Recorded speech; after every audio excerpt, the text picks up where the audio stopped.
WESWES, y'all.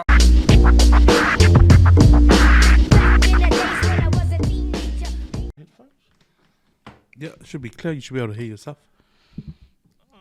Testing 1 2. Oh yeah. Testing 1 1 1 2. Yeah. Seki. So you're the expert of all this kind of So first things first, man. How's Samoa, man? Saw your little broadcasting over there for Man. the radio station. Yeah, Samoa is always good. It's always beautiful, and it's always a highlight, of any trips, going back home, especially seeing my family, where I grew up, and just reflecting back, and just going back to my roots, and just being around and surrounded by my family. That's always a highlight. Beautiful. Because the parade was going on over there, and we were watching it on our social medias, on our phones, and all of that. Like, it's sort of, for me anyway, it's sort of like snuck up on me because there was a big gap between parades. Yeah. And I always thought when they won, or when they beat England, but they made the final, that they were always going to do a parade, to celebrate making the final of the World Cup. But I always thought to myself at that time they should be at Samoa doing it for the first time. Yeah. But they went to Australia first. Now they did their one in Sydney. First thing.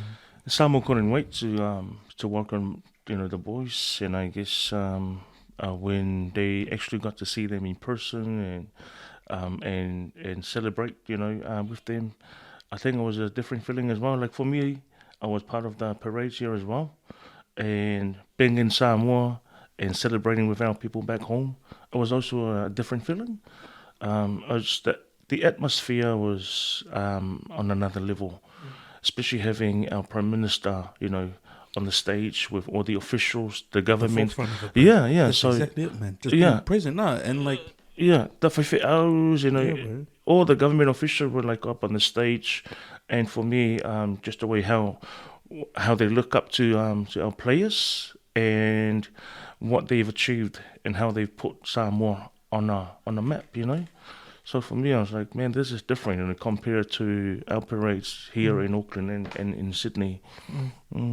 So before you went, because you went for work, your work told you, you gotta go and. Yeah. Like, what was that? What happened in the beginning? Were they gonna make a team up and you're gonna hit it or something? Yeah. So after the parades in Mangere and Otara, the back of my mind, I just secretly, I prayed, to God, I was like, please God, take me home, please, find a way. I was like, it would be a highlight for me just being part of all the parades and the celebrations campaign. It would be very nice if I could be there, just celebrating with the boys and bringing live coverage and updates for our people here. But the Monday, it wasn't until Christmas Day on Sunday, I got a text from one of the sponsors just to say, hey, so Merry Christmas and hope and see you here when you come. And I said, oh, I'm not coming. I didn't get a sponsor. And he was shocked. I was like, oh, what? You're not coming? So to cover the event. And I said, nah. And he said, look up some airfares and hotels and then get back to me. Sorry, I thought he was joking, And then I looked up the airfares, sent him the itinerary, and then not even an hour later, I got a ticket in my messenger. And then I had to contact Radio 531 PI and try and sort out some support as well, in terms of accommodation allowance and stuff like that. And PMN was quite happy that I was going. And that Pacific Easy Money, which is one of the Toa Samoa major sponsors, was on board as well, bringing me home to bring live updates and coverage. And I don't know, the feeling at the time was like surreal for me, and I just went on my knees and thank God for bringing all these people into my life, and making this. It was actually a dream. Because I really wanted to go home, but I didn't know how to because I'm not rich, I don't have all the money in the world. But I just thank God for bringing the right people in my life to make things happen, for me, for His glory. Just like that, Monday got the ticket, Wednesday flew out, and I got the permission from the wife as well. It's good that you mentioned her, also, because man, I was thinking to myself, bro, this guy's got a beautiful small family, man, and bro, your missus, bro. Honestly, like I said, I don't follow many people on social media. Yeah. But man, to see you going by yourself, I was like, this guy's going by himself. Yeah, it's It's all a about business trip, teamwork. business trip. Yeah, I mean, it's about teamwork also, and it's about working together to, to support each other's careers and make sure that I do the same for my wife as well. I babysit the kids, and she goes out, to her conferences and trips, work trips as well. She does the same for me. No hard feelings because it's all part of work. It's not like I'm going over to holiday on my own by myself. But, it's part of my calling, from God, and she understands that, she believes in that, that broadcasting is really my calling from God. And it's a way for me to reach out to our people, as a broadcaster. So it's good to have her on my side also. Yeah. It's beautiful, man. It's beautiful to follow, man. It is, honestly. Yeah, because this guy he was jealous. He was into the past podcast. So, man, this guy had to show his. He's already been mentioned from the last podcast, man. I was like, Charlie, yeah, did you see Mr. T at the back? See? But no, it's good to see you waving the KOB flag. That for me says a lot about the work that you've done for the community, for all of the Samoans around the world. Because like without those camera angles and those interviews. Imagine we go back in a time we was just still newspapers. The fun's gone, right? But now we're like, and now we're like live. That's it's like we're live. Like it felt like we were there. I was there with you. It's like I just love seeing because you always get nice and close. There's some that do the TV free news and come back and they. So like the stage is like 50 meters away, but to see you and see everyone in the background. When I saw Fiame sit on the stage on your shot, I was like. This guy's like right up that front. It's beautiful to see. Yeah. I love that. Education will always be part of anyone's journey, and I can never forget where education started from. From back home, I started from within your family, from your Sunday school, your church, your village, going on to a primary school, intermediate, and then college. At Kelston Boys, and I think the bond at Kelston Boys really helped me. In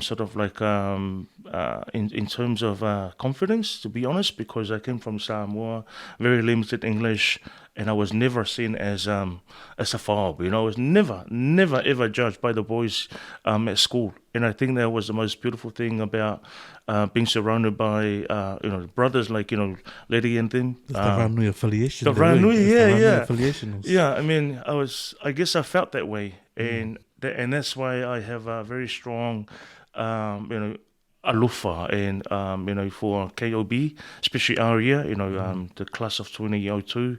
Even though Lily and some of the boys had to repeat. I was part of the dumb storytelling crew. Only for rugby, they had to repeat only for rugby, but I had to leave, too. But yeah, that's why I hold KOB, dear to my heart, because I can never forget where. I actually felt, being supported by New Zealand born, to be very honest. And it's something that I struggled with when I moved to Australia.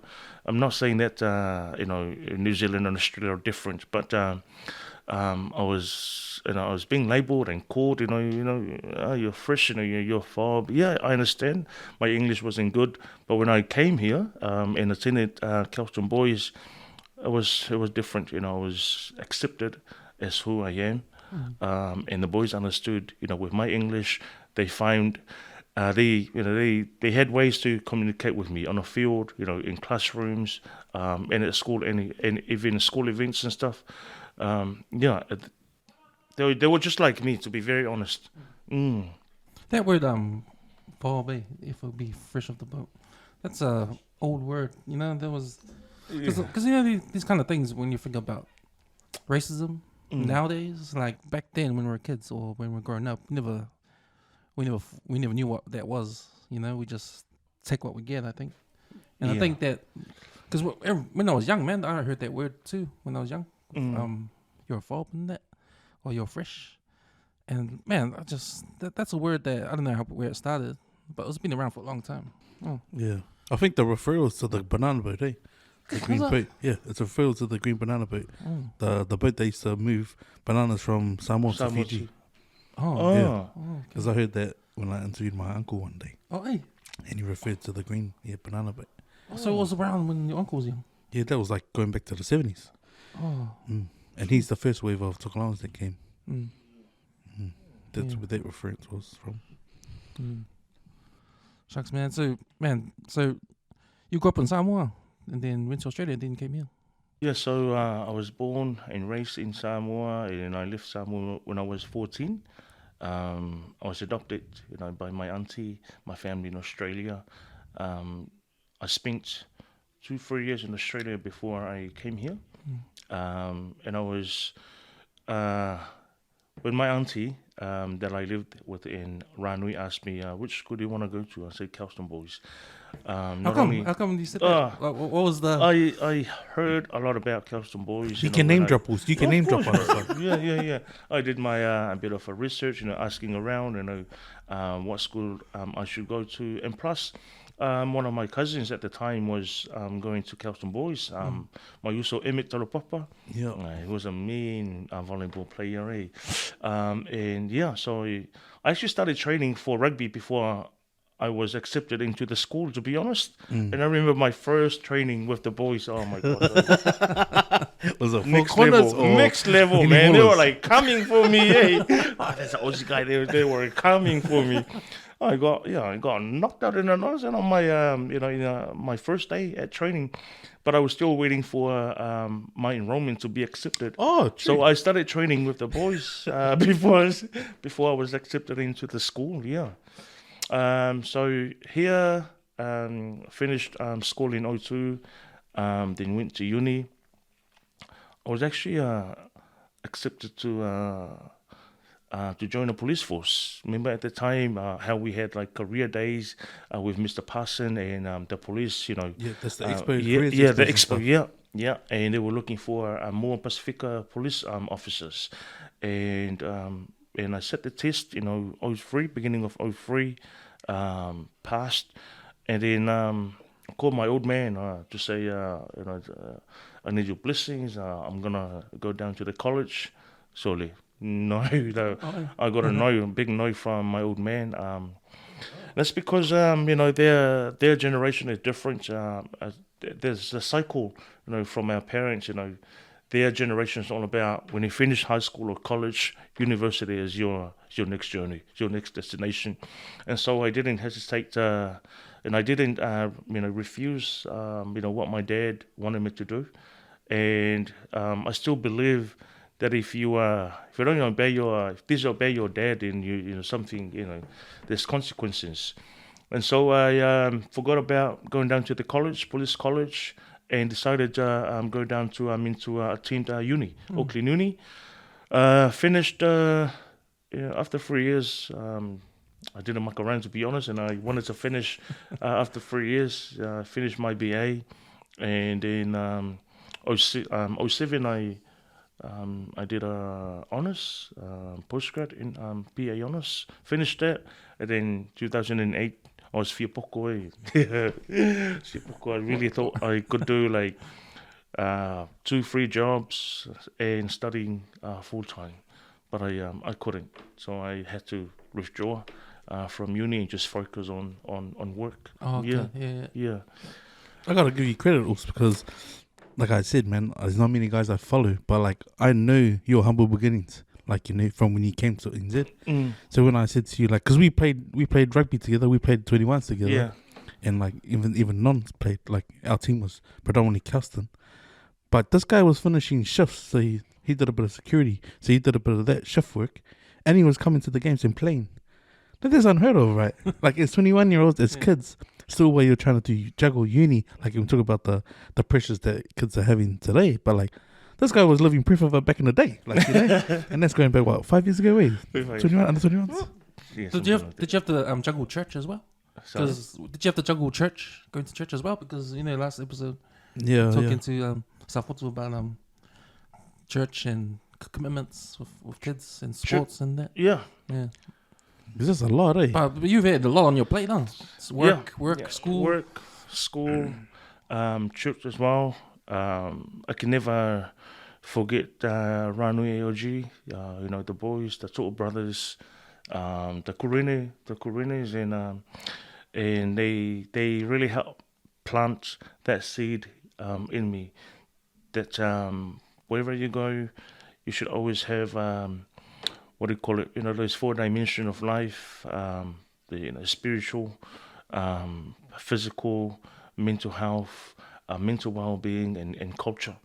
And so for me, growing up in Samoa, I really believed in those 4 dimensions of your life. And Ranui AOG planted that seed, the faith, and also our fellowship, at school, with Andrew Suniula and them taking the lead, Junior To'o as well. It was powerful. It was powerful. We had a lot of boys were lost, eh? Yeah. Like a lot of boys were lost, man. If we weren't drinking or like working in school, the boys were doing fellowship, man. And that's what carried like a lot of the lost boys, eh? Yeah. But the boys that couldn't feel like they couldn't connect their home or felt like it was too much. It was too much. You're right. Was that a school thing, or did you guys just? No, it was the boys. The boys that were on themselves, yeah. Oh, that's cool.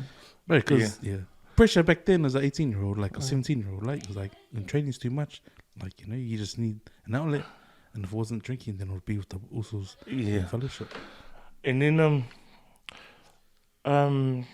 after I left West Auckland, I moved out to South Auckland, and I attended my old church back in Samoa. I started going back to E Whakasa Church, and in 08, 2010, 2011, 2012, I think that's when I was made assistant treasurer for the Whakasa Church. And the church had like 50 families, 50 mtawalis. And not long after that, 2012, I became the youngest fellow kusi secretary for the Whakasa Church. And that was another massive commitment for me. At the time, 2012, 2013, I was only 27, 28 or something. But having that big role to carry, it was quite, it wasn't, for me, it wasn't stressful. It was just about managing my time and commitment as well. And at the time, I was single, I could do like church full time and work full time. And church, I was under the leadership of the Punia Lava'a, Reverend Leififi and Vinny, and they are the Punia Lava'a band. I was so blessed to serve under them, to be honest, because everything that you see now also, me waving the flags, organizing these events, popping up here and there, they played a massive role in, forming the person that I am now. The experience that I have in doing things, life, my thing, kids, what to do first, what I should prioritize. They played a massive role in shaping up who I am now. Yeah, and I had to leave. We got married in 2018, and I had to resign. I had to leave my church. It was a really tough decision for me, but I had to make a sacrifice to hold my family together, because my wife is a Methodist and I'm a Whakasa, and I had to make that tough decision, make a sacrifice to hold the family together. And so now I'm happily serving under Methodist. I had to join my wife's church. Mm-hmm. Yeah. And that's one thing about KOB, you always, humble,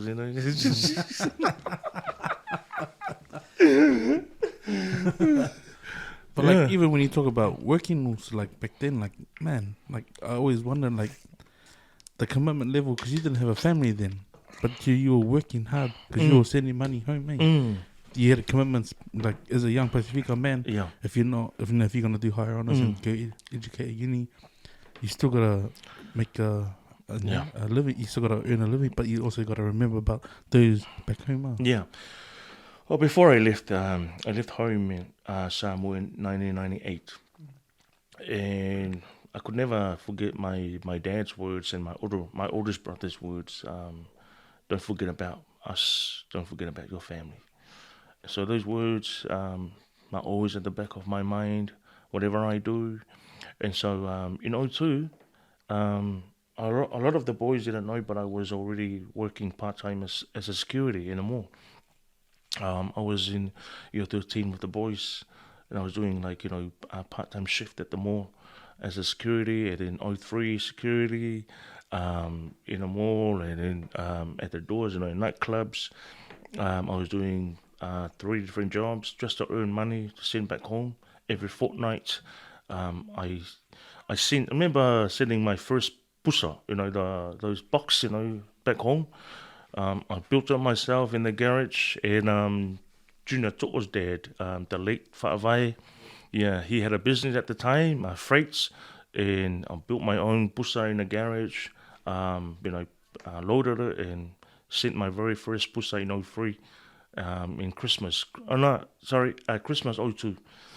And that hasn't stopped. That hasn't stopped. Yeah, it hasn't stopped sending money overseas every fortnight. It's just part of who I am and what I believe in. Service, you tautua to your family, and before you go and serve others, you must always serve, your little circle, your small circle. And then now that I have my own family, my wife and my kids, I now serve. I serve my family, my immediate family, my wife and my kids. They are my priority. And then after that, as my parents. And then my wife's parents, Nothing else matters. If I just focus on, on this circle here, that's what matters to me. I don't have to go and be affiliated to anybody else. And I see that a lot now, with, for example, I'll give an example, some people or some youth, they rock up to to church, and they are the first ones in the kitchen, but they can't be found in the kitchen at their own home, So you have to be found in your home kitchen first, and then what you do in that kitchen, you take it into other people's homes, into your church, into your workplaces, and be the same person. So you can't be the fake you in your workplaces and the real you in your home, as you're always in your room playing, PlayStation, or on your phone, doing your TikToks, and when your mom calls you like 10 times, you won't even answer. So for me, it's all about how you categorize your priorities. And me now, as a family man, is my wife and my kids, and they are my world right now. And then my mom and dad, and then my wife's parents, on the same level. That's awesome, because I've heard a similar thing with life. Like look after. We've talked about it before. And it's like look after yourself first, because if you're not healthy, you can't look after anyone else. That's right. And then look after your family, your immediate family. And after that, if there's any left, look after your outside family. Then if there's any left, look after the community. That's right. So it starts from within and out. That's the best model. That's the best model, and that's how it should be. Instead of working for, other people first, and not, and forgetting about your priorities, your family. So it must have been hard. Like, was that transition hard? Like when you got married, and then because you were obviously sending stuff back home every year, or every time. Now there was that. Oh no, sorry, it's gonna be a smaller bag next time. Yeah. For me, I stopped sending, those pusas, I remember what do you call it? I ended sending pusa in 2016, 2 years before we got married, and I had to end it with a container. All right. Yeah. Bro, honestly, That's the KBila right there. Bro, I had to end it I had to. Yeah. Had to finish it on a high, I was as a commitment that I had to so I started low.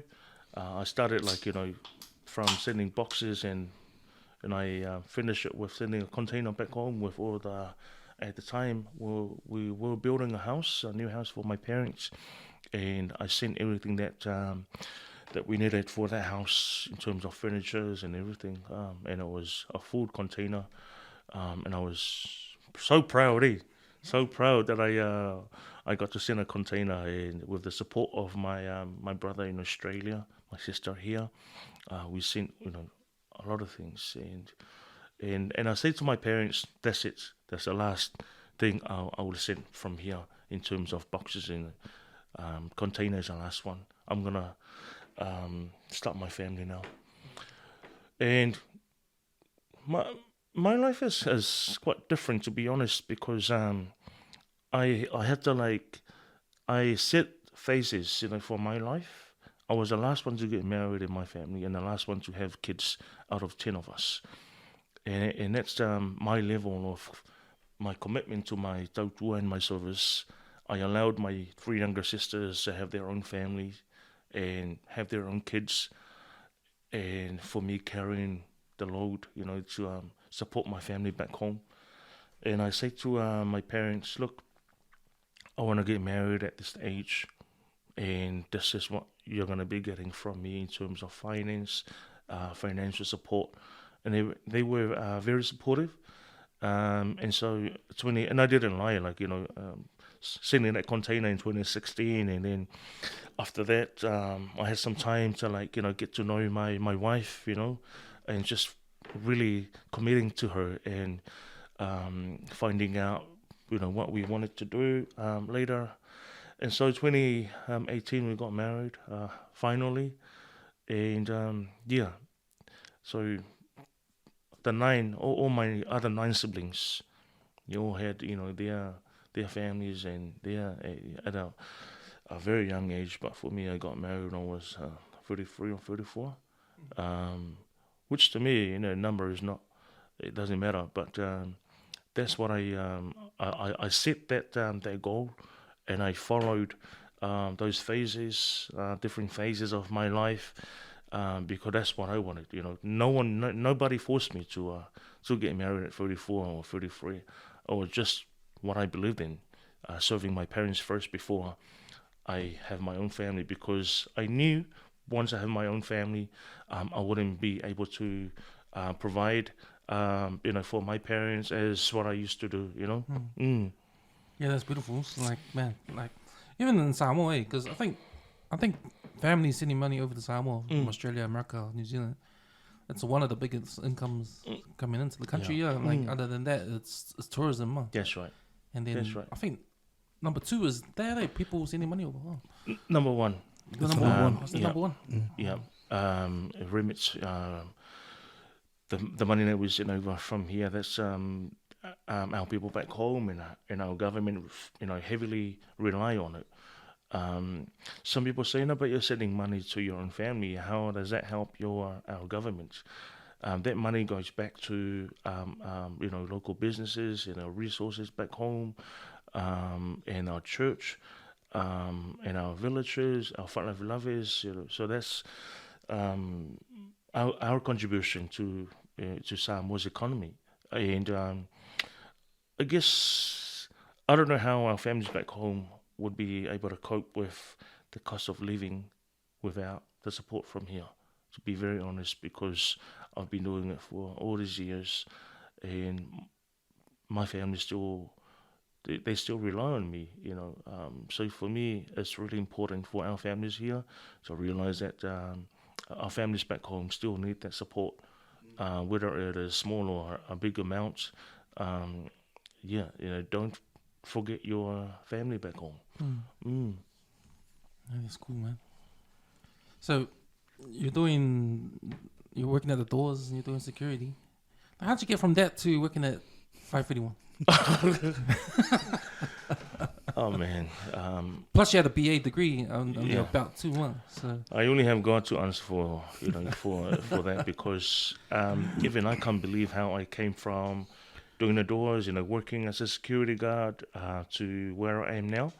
But for me, I was looking up in when I was in Form 7, 13.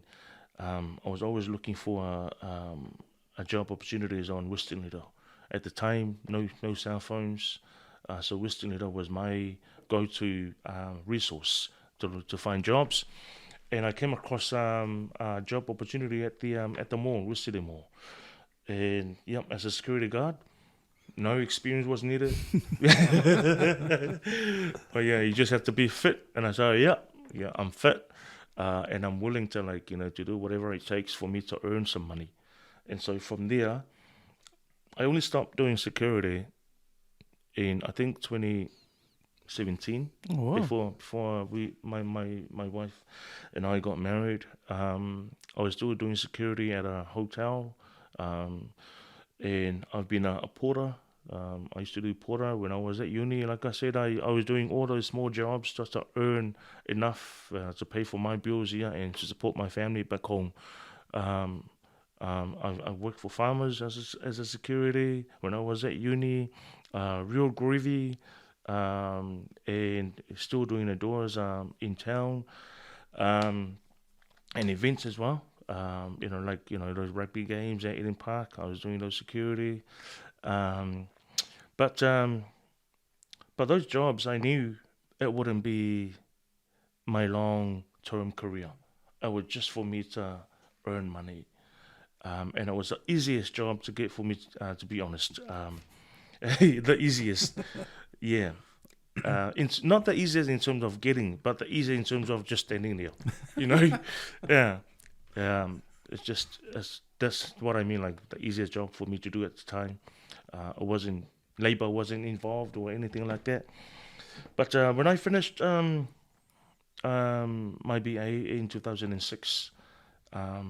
2007, I was still doing security and studying my BA honors, and I was blessed to be to receive the Pacific Student Award in the year 2007.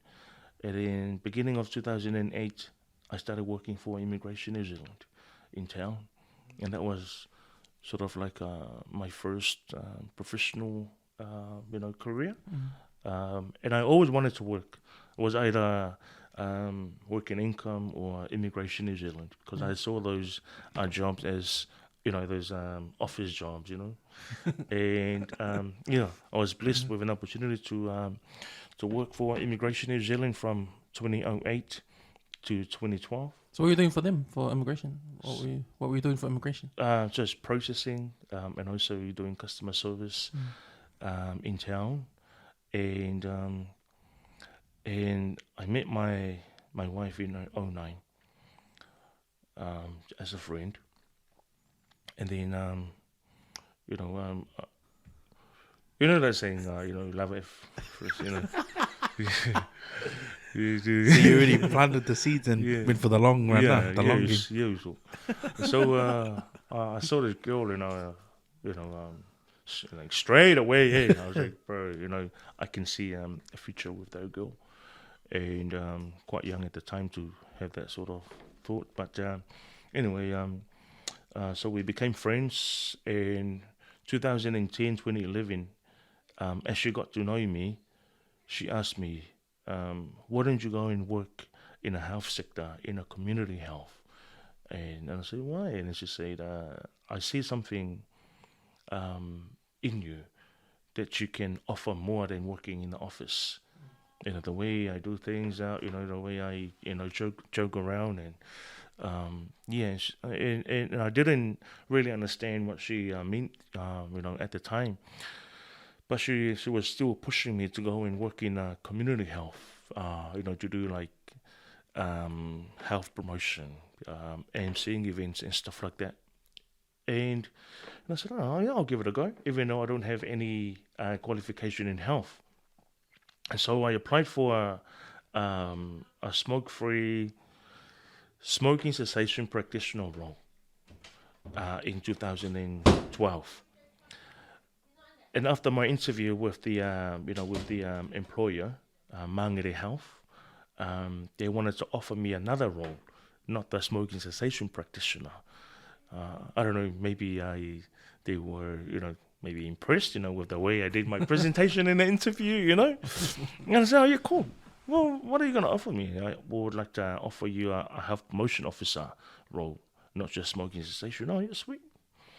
And so from there, that's God opened that door for me to actually get out there and realize, man, life is bigger than just being an immigration officer. And from there, I had opportunities to MC this event, that event. So my very first event for work to MC was 2012 in Mangere Town Centre. So it's been 10 years now since I've been doing MCing. And so from there, being a health promotion officer, another door was open. I had got a job at the now moving on to something bigger, Auckland Regional Public Health Service, which is under the Ministry of Health as a health promotion officer. So still doing the same thing, but working in workplaces, with Pacifica and Māori. And then after that, then I realized I gotta go and do some health papers. Yeah, so I went and studied some health papers. Did some research with some of the doctors at Middlemore Hospital. Oh, yeah. Doing What was the research? It was inhaler, smart inhaler. It was when it was firstly introduced to to South Auckland. The smart inhaler is where people with asthma, if they're not complying with their medicines, then the doctors can read their medicines by checking the device that's attached to their inhalers. So if you're not taking your inhaler, then your doctors know, and then you'll get a phone call. So we did a research, 6 months research, and then after that, move on to Countess Monaco Health and being a project coordinator for bowel cancer.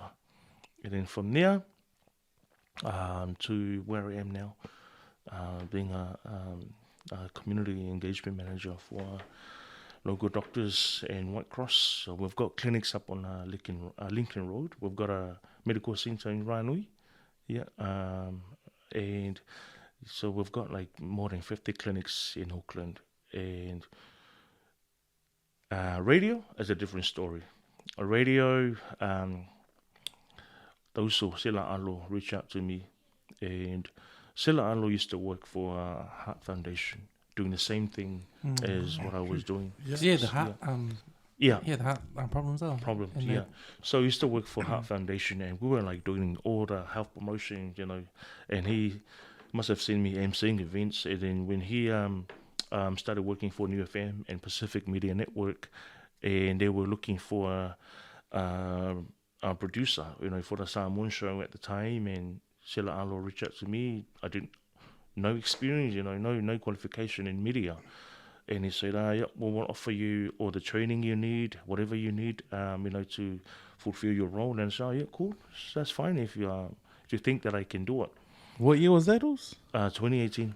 And that's coming at a time where radio at the time, especially in the Radio Samoa and PMNU, it wasn't really, like the back of the days where everyone know Radio Samoa, especially in the PMNU umbrella, right? So like, it landed in your lap.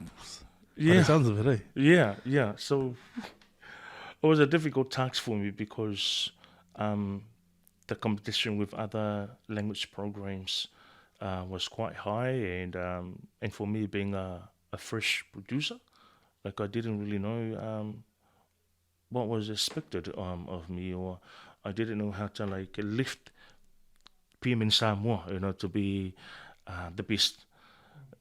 Because for me, when I do things, I just want to give my best, and I want to do my best, And when I first started as a radio, as a producer for PMN Samoa, I didn't know anything about this, paneling, mics. MCing is quite different from hosting, to be honest. You got to be careful with what you say, especially because Pacific Media Network is a national radio, and all Samoans in New Zealand are listening to you. But I was praying and fasting and to God to help me. And also my wife believed that the first, remember, she pushed me to go into health sector because she saw something. And it's the same thing she saw. You can be a good broadcaster. And so having the right people in the office at PMN, Pacific Media Network, to support you and offer you any help, I think that helped me a lot to speed up, speed up the game. And yeah, so that's how I ended up, in the studio as a broadcaster, and still doing it. So as a casual role, because we don't broadcast every day. The Samoan show is only aired on Thursday and Sunday. But if you want to do like extra work, that's entirely up to you. But my full-time role is with local doctors and White Cross, and my casual, still doing two jobs, a casual role with Pacific Media Network, and my real full-time job is being a husband and a father. Do you see how busy this guy is doing? I did. But man, straight up was like, not many guys have that work ethic. You know what I mean? But I mean, the service alone to the community and to your family, bro, that speaks volume of one person. Like, to me, that's rich, man. That's gonna make you life rituals. Thank you, Uzo. And I see it, man. Like, I just see, bro. But then, did you like you found the passion doing the MC when you were doing it? So you. This guy's a natural, bro. Have you seen this guy's TikToks? I believe emceeing is something that can't be taught. To be honest, now that I'm doing it, it's something that you gotta have it in your personality. You gotta have. Yeah, that's right. It can't be taught. And if it's, I don't know, but I believe that if you're born to be MC, then you'll be okay, doing it. And like what Lady said, for me, people say, you're always, you're busy. You're too busy to look after your family. They have no idea. They have no idea. Now, I really believe in working smart, not working hard. I work very smart. And it's their time factor, huh? Yeah. And what do you call it? Finally, dividing your time to make sure that you meet all your deliverables, expectations of your different roles, and making sure that your family is always on top of your priorities. So if I'm not at work, I'm at home. I don't waste time anymore. I like to be with friends, and I do have catch-ups, but you got to find the right time to have your catch-ups. It's either during working hours. Sorry, boss. It is true. Yeah, you got to find the right time. You got to be at home. After school. With the kids, or it's just about you. You and your wife working together to find the best time for you to have some me time. And also the same for your wife as well. As working as a producer, like when you said when you first got the job, you didn't know what was going on, and they had to teach you on, because that was the whole plan, for them to give you all the resources to show you how did that go? Like the first week, like learning how to be a radio producer, because when I think about it, I still don't know what a radio producer does. Like, so you could talk about like how you went through the learning process, and what is a radio producer. So before I even started the role, I don't know how many times I was doing practicing, at home, man. But then, but before that, to be honest, just during a drinking session, with the boys, way before, in South Auckland with my church boys, and we're actually doing like some radio, announcement for fun, in the garage, and then when PMN reached out, I was like, no more joking around. This is it's a real thing now. And so I was doing my own practicing at home, the voice, the tone that you are doing all my research on YouTube. Following some of my idols, in the media, people like that work in Radio Samoa, people like say Manu, Francis, Ioane, the late Billy Tango. So I was just studying all their styles and and then build your own. When to say a joke, when to be formal, when to be casual. But I wasn't really worried about that because as a producer, you just have to worry about producing the show. We still had hosts, but you just fill in.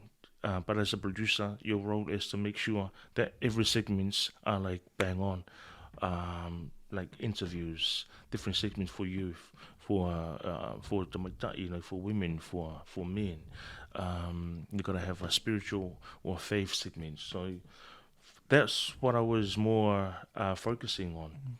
And I guess Sela Alu, he knew that I have the connections, with the community and can bring like people in onto the show. For your health work. Yeah, and my community work as well.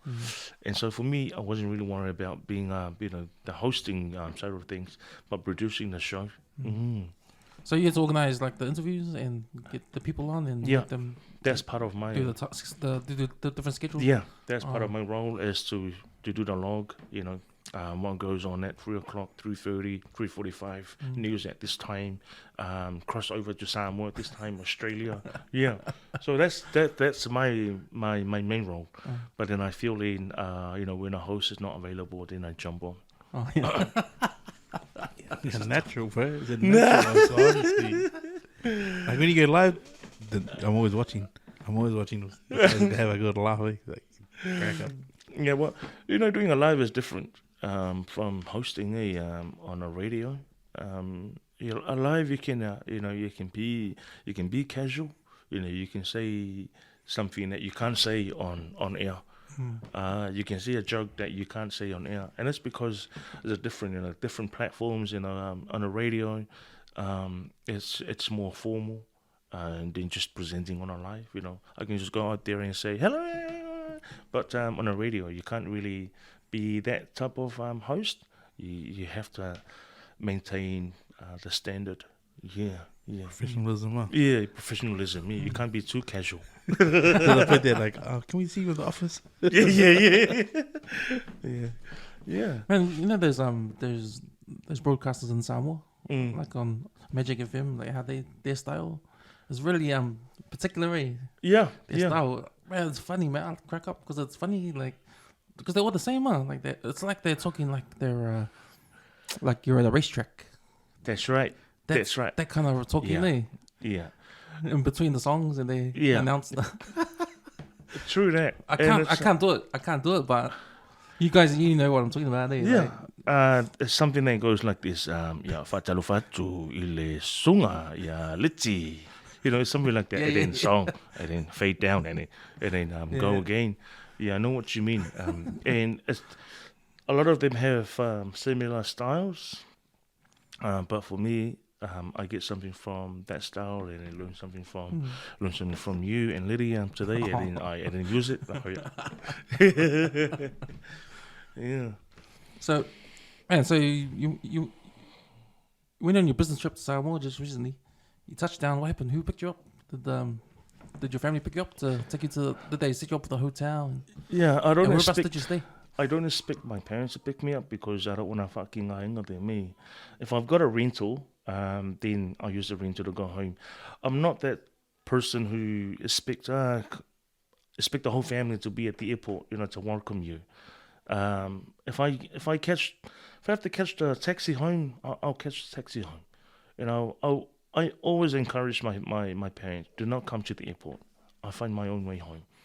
And my first trip this year to Samoa, it was at the expense of Samoa Tourism Authority. It was an invitation from them as a broadcaster, just to help promote Samoa, especially the reopening of the borders. Yeah, because after COVID, then after COVID, and after that a long lockdown and the border restrictions, I was picked up by STA. I was well looked after by STA at the RIP, the Sungaya Tutuila.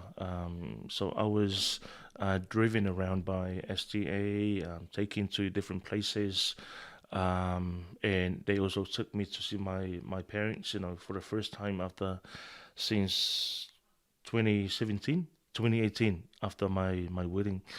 And this year, I was picked up by my sister. And if I had a rental, I would have, driven home. But I was picked up by my sister. Some people they expect their whole village, their whole families, to come to the to the airport to pick you up. Right now it's just like here. You arrive, you text your wife. Oh yeah, we landed. Come, leave home now. Come pick me up. Yeah, you apply the same thing when you go over to Samoa. Don't fucking inga your family, and next minute just after one day and you're broke, and then yeah. So that time over there with the Samoa tourism, what was the game plan they had to rejuvenate Samoa? Oh man, yes. So that was the whole purpose of us going over. It was me from PMN. And Janine Tuveti, the former Miss Samoa from Radio Samoa, and my brothers from Blue TV, Tungaya Martin and Ryan. So the whole purpose was to promoting the reopening of our borders, and that Samoa is safe for tourism as well. So we were taking to like different restaurants, cafes, attractions, and promote them on social media and on air, cross live from PMN. So that was our main purpose, and also accommodations. We had to like post content up on social media, just for our people here and overseas to see that the hospitality is ready to take the world again. Yeah. So that was the main purpose. Yeah. But it was full on. Oh yeah. It was full on. I think the 2 weeks I went to Samoa to do the STA work. Oh man, I would do it like in 3 months, to be honest. Sure. And that's how busy it was. It was full on. We would leave at 8 o'clock in the morning and get back home at like 6, and then you do your editing of all your videos that you took. Do your editing, and you don't go to bed until midnight, and then you get picked up again at 8 o'clock in the morning. Yeah, it was busy. It was quite full on. So you did your own editing in the hotel, like did you do your own editing in the hotel? Yeah. So because I was there alone, I had to do I had to host, to be the broadcaster and the editor as well. We didn't have an editor from PMN. I was alone. Other media, they had people to do video editing and hosting, and whereas for me, I was doing hosting and editing and filming, and and that's another experience that I've gained so far since I started working in the media, like editing videos and doing TikToks and stuff. Yeah, your toolbox is full of good tools. Yeah. I remember last time I was in Samoa, man, they had heaps of cafes over there. New ones. Beautiful. A lot of cafes. Yeah. Nice food too. Some are better than the ones here, to be honest, and cheaper. But the quality of food is makua iseki. For example, when I was here last week, I posted a photo of my omelette, and it cost me 15 tala. So that's about $8 New Zealand dollars. And the omelette, that's bigger than what you get here for $20, to be honest. Yeah, and it comes with a nice, local bread. So for me, I'm like, I don't know why we're saying, the food over there. Some people say the food over there is expensive, but when we go over as people from here, it's actually cheaper. Yeah, much cheaper. It is a lot cheaper. Yeah. Did you guys do any barbecue spots? Oh, my favorite. When I went to Sava'i with the boys, with two Samoa, I had that for breakfast. Yeah, I couldn't wait. I couldn't wait. I think I was the first one to buy a plate from the barbecue on the road at the Wolf. Old habits die hard. I couldn't wait on the smell. You can smell it from like 100 meters. Hey, where's the barbecue smell coming from? And you just follow it. And then next minute, I look at the time, it was only 9 o'clock. Yeah, thank you, Lord. Yeah, barbecue for breakfast. Barbecue for breakfast and lunch. And that was because I had that opportunity. I didn't find any. There's heaps in Upolu, but I just didn't drive by like at the right time. You know, I was busy podcasting and I didn't. And sometimes I forget about having meals. You know, when you're busy, you forget about your breakfast and your lunch. And then at the end of your shift, you're like starving, eh? And then you go and look for like, you know, you go to Lava Hotel. Lava Hotel, they have the best steak in Samoa. So if ever you visit Samoa again, make sure you go to Lava. Not one steak, you get it 2 steaks for 80 tala. That's $40. You get 2 steak. That's like a 80, is it 80? No, not 80 grams, sorry. 300, 400, I think 500 grams. Oh, yeah. Yeah, sicky steak. Also, lady, man. Got a Lava Hotel or Coco Banana.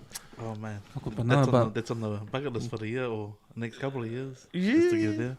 Yeah. But no, you're right, man. Like the food quality in Samoa has gone up, man, and you know when we say I want to go to Samoa for some food, we're not talking about Samoan food. We're talking about this cafe food. Like it's Balangi food, but it's nice thing.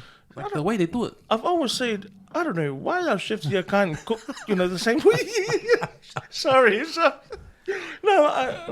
said it to some people in Samoa, like the way they cook steak over there. I don't know why. Like it's not cooked the same way here.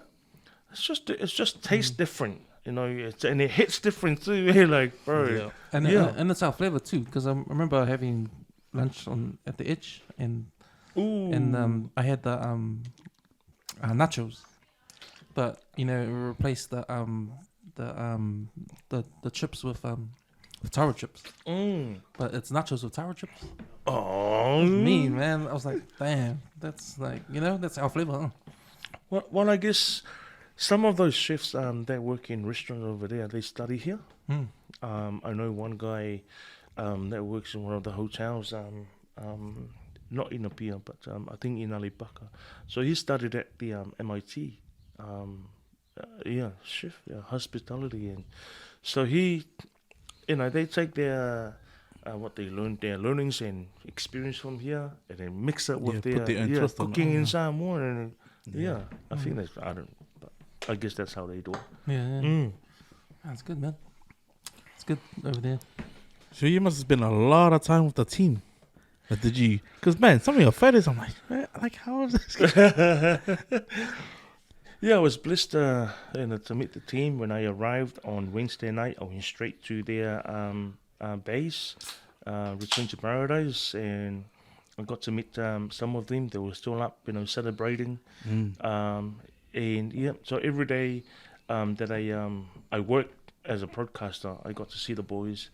Got to have a chat with them even on the second day, the third day, even in Sava'i, and how it was just so good to, like, you know, be closer to them and actually having that connection with them, because what we read in you know, in the media, and how they portray our boys, and that's not who they are. That's not what they really are. And it's not until you actually get to know them and closer to them that all this BS stuff, you know, on the media are just BS, you know. Like, for example, Lausoya Luaya, he's actually a different person in, like, when you meet him in person. He's actually a fun guy, you know. He's all about being happy and having fun. I don't know, like honestly, to be honest, I arrived on Wednesday night and Luai was still celebrating. Luai was like up celebrating, like just being happy, being at home, having fun with the officials, the same. And he brought the same energy to, like, all the meetups, you know, all the parade and all the meetups with our people. And I take my hat off to the boys for just being patient, because honestly, it's tiring, eh? Yeah, just going from one event to another event to next event, tiring. But they put up a you know, a real strong, just being for Ngalifat Malusi, that they are there for the people. But yeah, Siki. Because that's your meal.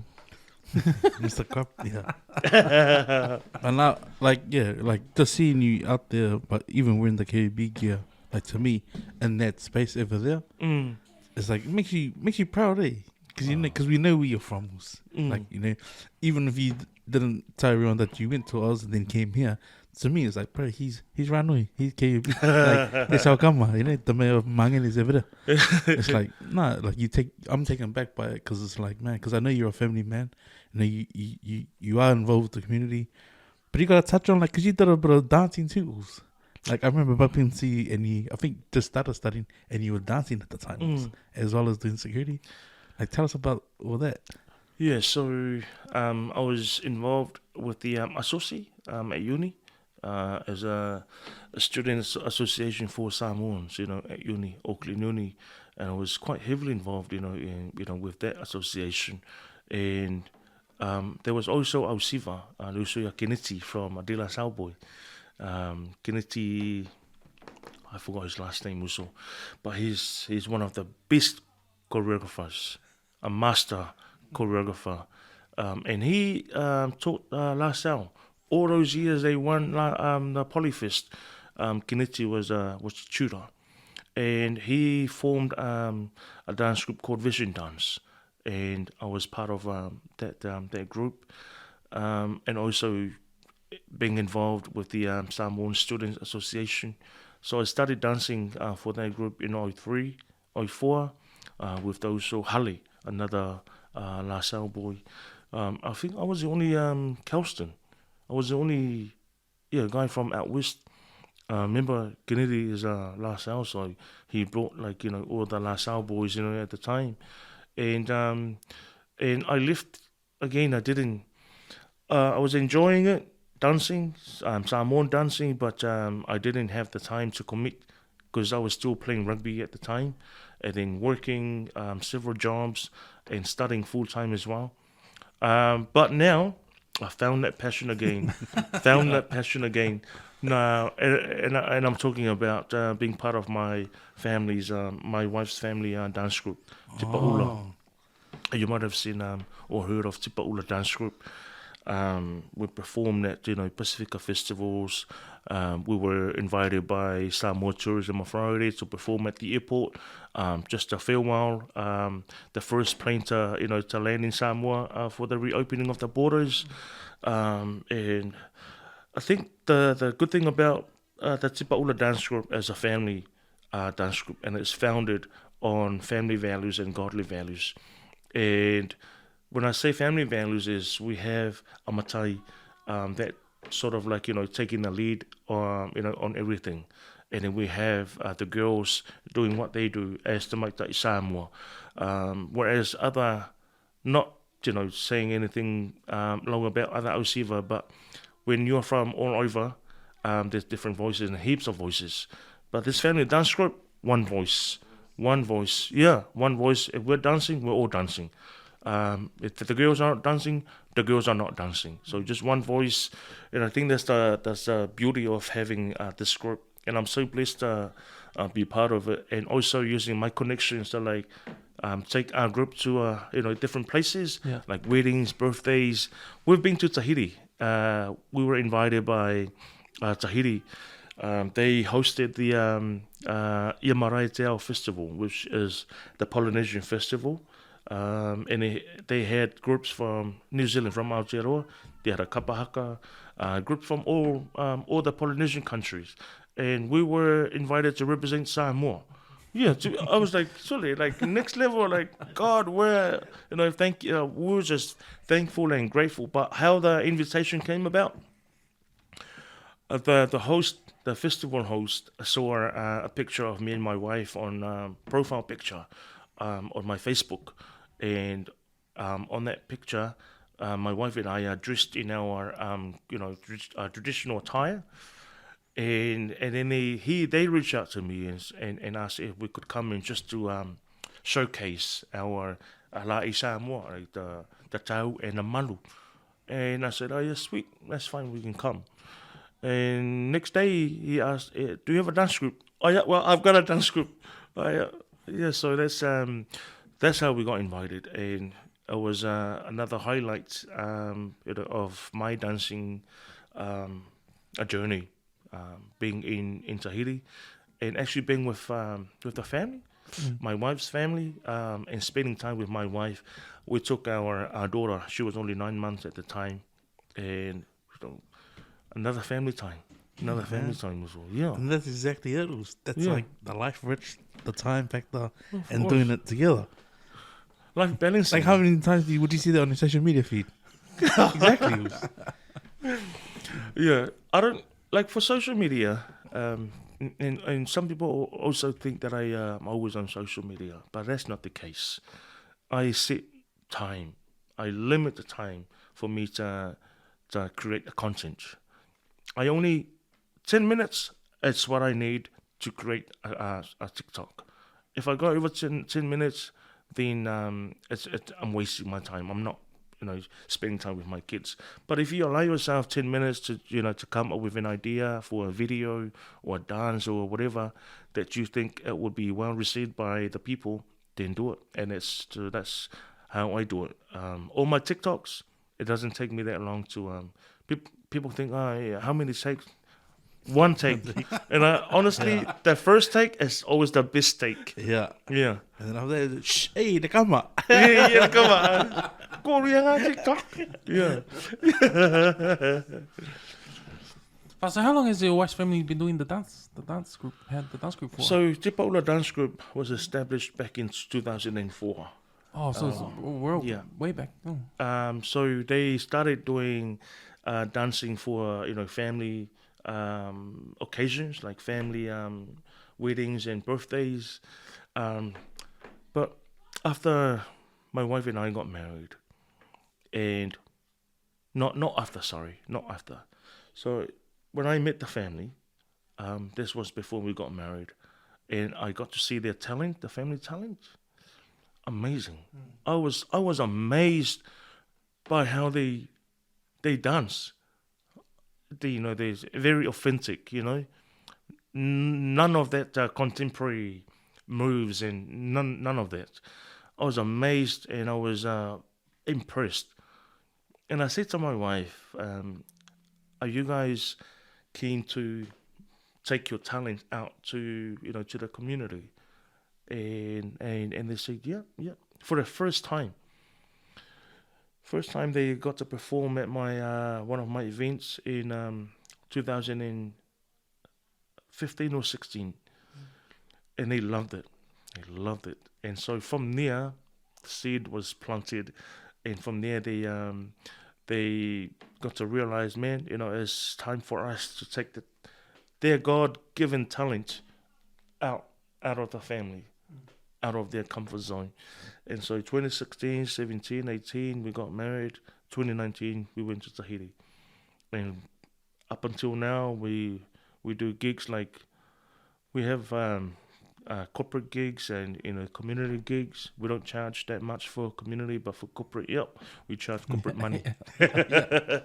Have to. Yeah, have to. Yeah, have to. No one's dancing for free nowadays. It's so cool that because it's like all the stars have aligned with your journey and your wife's journey, because everything connects now. With your wife's family's dancing and you and your experience through MCing now through media. Yeah. Like it all connects now. You can all help each other, like go forward with something like could make the dance group, because the dance group is a business, huh? So that, it all helps. Everything that you've experienced, your wife has experienced, their family. Yeah, it all helps to move forward with everything else. Amen to that. And remember, I met my wife in 2009, and it was the way she danced that really, like, I was like, okay then. There's a Samoan saying for ngale te loa ia tamaitai for ngale Samoa I lana siva o lana tautala. You can tell someone, you can tell a Samoan tamaitai by the way they talk and the way they dance and the way they sulu their ear. They're not sulu like in front of you, but they sulu here. And that's how I sort of saw her Naiti at the time, and yeah, she's from a really, what do you call it, strong Samoan family, with Samoan core values and and beliefs, and with their talents, with my experience, my connections, and you're right, it all connects now. And that's my main role in the Ausiva, in the dance group, is emceeing. I'm a backup dancer. If one doesn't show up, then I dance. But my main role is to MC the gigs here. But that's cool. That's so cool. Any talent in your family, Let's any dance? Yeah, no, just 40 flyers and Kapinga, the Me'ai and stuff. Right? Still working on that trade. But man, this whole Toa Samoa thing just blew up when the World Cup started. Yeah. And I never expected this kind of what would have happened. I never expected Toa Samoa to make to the final. Even to beat England and even to make it to the maybe quarterfinals, but past that. But man, see the energy, the Toa Samoa projected from everyone around the world. Well, because you live in Mangere, so you got to see it every day, huh? Yeah. So the walking into work would have been awesome, mate. Every win. Yeah. When we not when we lost, in the first game to England.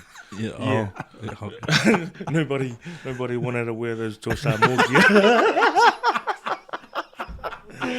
I was like, when I say Toa Samoa, no more. But yeah, the boys actually brought all Samoans, from around the world together. And I've never seen anything like that before. Yeah, no, not even Manu Samoa did that. But I think because this is a new era of social media. So yeah, I think exposure. Yeah, the exposure of it. The exposure that we now have. But I got to give credit to the coaches, the management. We've got some really good coaches from England, and from what I was told, when I was in Samoa, by some of the boys, the coaches really quickly changed the game plans after that first game, and it worked really well, and they stuck to it, to the game plan right up to the final. And I asked the question in a press conference. Did this polling movement really start from chasing Tomalolo and the Tokoso boys? And they didn't really say no or yes, but what they said was they wanted to follow the footsteps of our old boys, the Puletua brothers, Roya Sutasi. That's what they said, and for me, I'm like, oh, cool. So it's not a copycat sort of thing, Also, But I said it on episodes before. Did you? Yeah, I said it on episodes before. If you look at the core of the team from 2010, that was sort of like the leaving of Roy Asasasi, Frank Puletua. That's how it sort of formed. But just everyone's just got short memories, man. Yeah, that's the thing. People don't remember too far back. That's right. And that's what it is, bro. Like the JT situation with Fafita is because they were wanted by more than one team. That's the difference. Which is those guys, they could have easily went in, but they got pushed aside for the other talent. So they were not play, but they played. They played to Samoa. And then I asked, you're right, you're definitely right. And I asked the captain, Junior Polo, why? Tell me one reason why you chose to play for Samoa. You had an option to play for Kangaroos. They were knocking on the door, for you to opt to play for Kangaroos. And he looked at the people at the parade and he said to me, you see those people up there? That's why I chose to play for Samoa. It's different from playing for your people and your heritage and your culture than playing for another country. And which was, for me, that was the highlight of my trip. What Junior Paulo said to me. He pointed out to the people and he said, you see those people out there? They're parading out in the sun. That's why I chose to play for Samoa. Yeah, our fans different, bro. Straight up, our fans are different. I've seen it. I've seen like the Red Sea and how people talk about it when they show up to the Tonga games. And like we are the type of supporters, like when we're playing stink, we will say it. And I must say no filter. We say it how we see it. Yeah. But when it comes to the winning, we're that plus another 10, you know? And we're on. It's like, you can't leave it up. Yeah. You can't help but want us here. You can imagine one household like that. Imagine all of Mangu like that. All of us talking like that. Because that's how it was, man. That's right. But the support across all of Auckland, South Auckland and West Auckland, even you know, like I never seen. The first time I saw that was when M&T came, and they played here. When you know, that was the first time I saw the Tongan supporters around Otahu and that. Yeah, like that's the first time I seen that level of support, and I remember thinking, man, how come Samoans don't support that level of support? Because I went down to the game in Hamilton. It was Kiwis and Tonga game, and Tonga won. And man, that stadium was just full of red. The Red Sea was there. The sea of red, yeah. And then after the game, walking to the cars, like it was traffic jams because all the Tongans were on the street waving their flags, blocking the traffic. You know, I never seen anything like that before. You know, even coming back home to Auckland, like. There was traffic jams all the way from Hamilton to Auckland, and you know the Tongan flags were out, and everyone was running outside the car because the cars were on standstill. People got out of their cars and ran up with their flags, ran back to their cars. I've never seen anything like that, you know. And then when we had our opportunity, you know, when we beat Tonga, then we beat England, man, that was next level kind of support. Yeah. I saw it in 2017, to be honest. This was during a Rugby World Cup when Fiji played Samoa at Eden Park, and it was the most. I think they had the biggest crowd at Eden Park, you know, for that World Cup. You know, for Samoa and Fiji, more than 60,000 people, and I saw it there because I was at the game, and after the game, it wasn't as big as the Tongan celebration, you know, for Matamatonga, but the way the Tongans welcomed Ikaretahi in 2017 was the same. I think it all started from there, Ikaretahi and then Matamatonga. Yeah, so it didn't just start in 2019 or 20. When was the World Cup, the Rugby League? And I just started, like, for my first time seeing the Tongans welcoming their players was for Ikaretahi. Was it 2015 or 2016? It would have been the 2015 Rugby. Yeah, the World Cup, the Rugby World Cup. Yeah. New Zealand hosted it. Yeah. The airport was shut down, eh? Yeah. The airport was packed by the Tongan welcoming Ikaretahi. Yeah. Because you no way into the airport. Yeah. You pretty much had to, and you couldn't get off at the next. That's right. Wilmsey Street. Yeah. When Finau Maka was the captain. So I didn't, a lot of people have forgotten about that. Yeah. Just the Matamatonga, but Ikaretahi was bigger than Matamatonga at the time. Yeah. Yeah, it's amazing how everyone's memories like that. It's like, but I think it's because everything's so short now. When you watch it on reels, posts on social media, everyone just, you know, everything's short now. So I think that happens to everyone's memory. But those you know well. That's right. But then it's sort of like all tied up together because Penrith won the NRL. You know, so they had spotlight on those players, Luai and all those guys. It's all on them, and Crichton. But, you know, and they just carried on to the World Cup. So, you know, the spotlight is already on them. Moving on, and everyone just knows. But now I see, you know, they're calling Luai the hero. He's the hero. I've seen that on social media. He's like the hero now. True. But for you anyway, for 531, the whole experience of Tour Samoa, what was it like at work? Like everybody in the office, everybody in the studio, jumping on board the Tour Samoa bandwagon, like everybody was. I wanted to do that, but I didn't want to spoil for the other teams as well. Like I still wanted to be to play a fair game, you know, especially for the Tongans at work.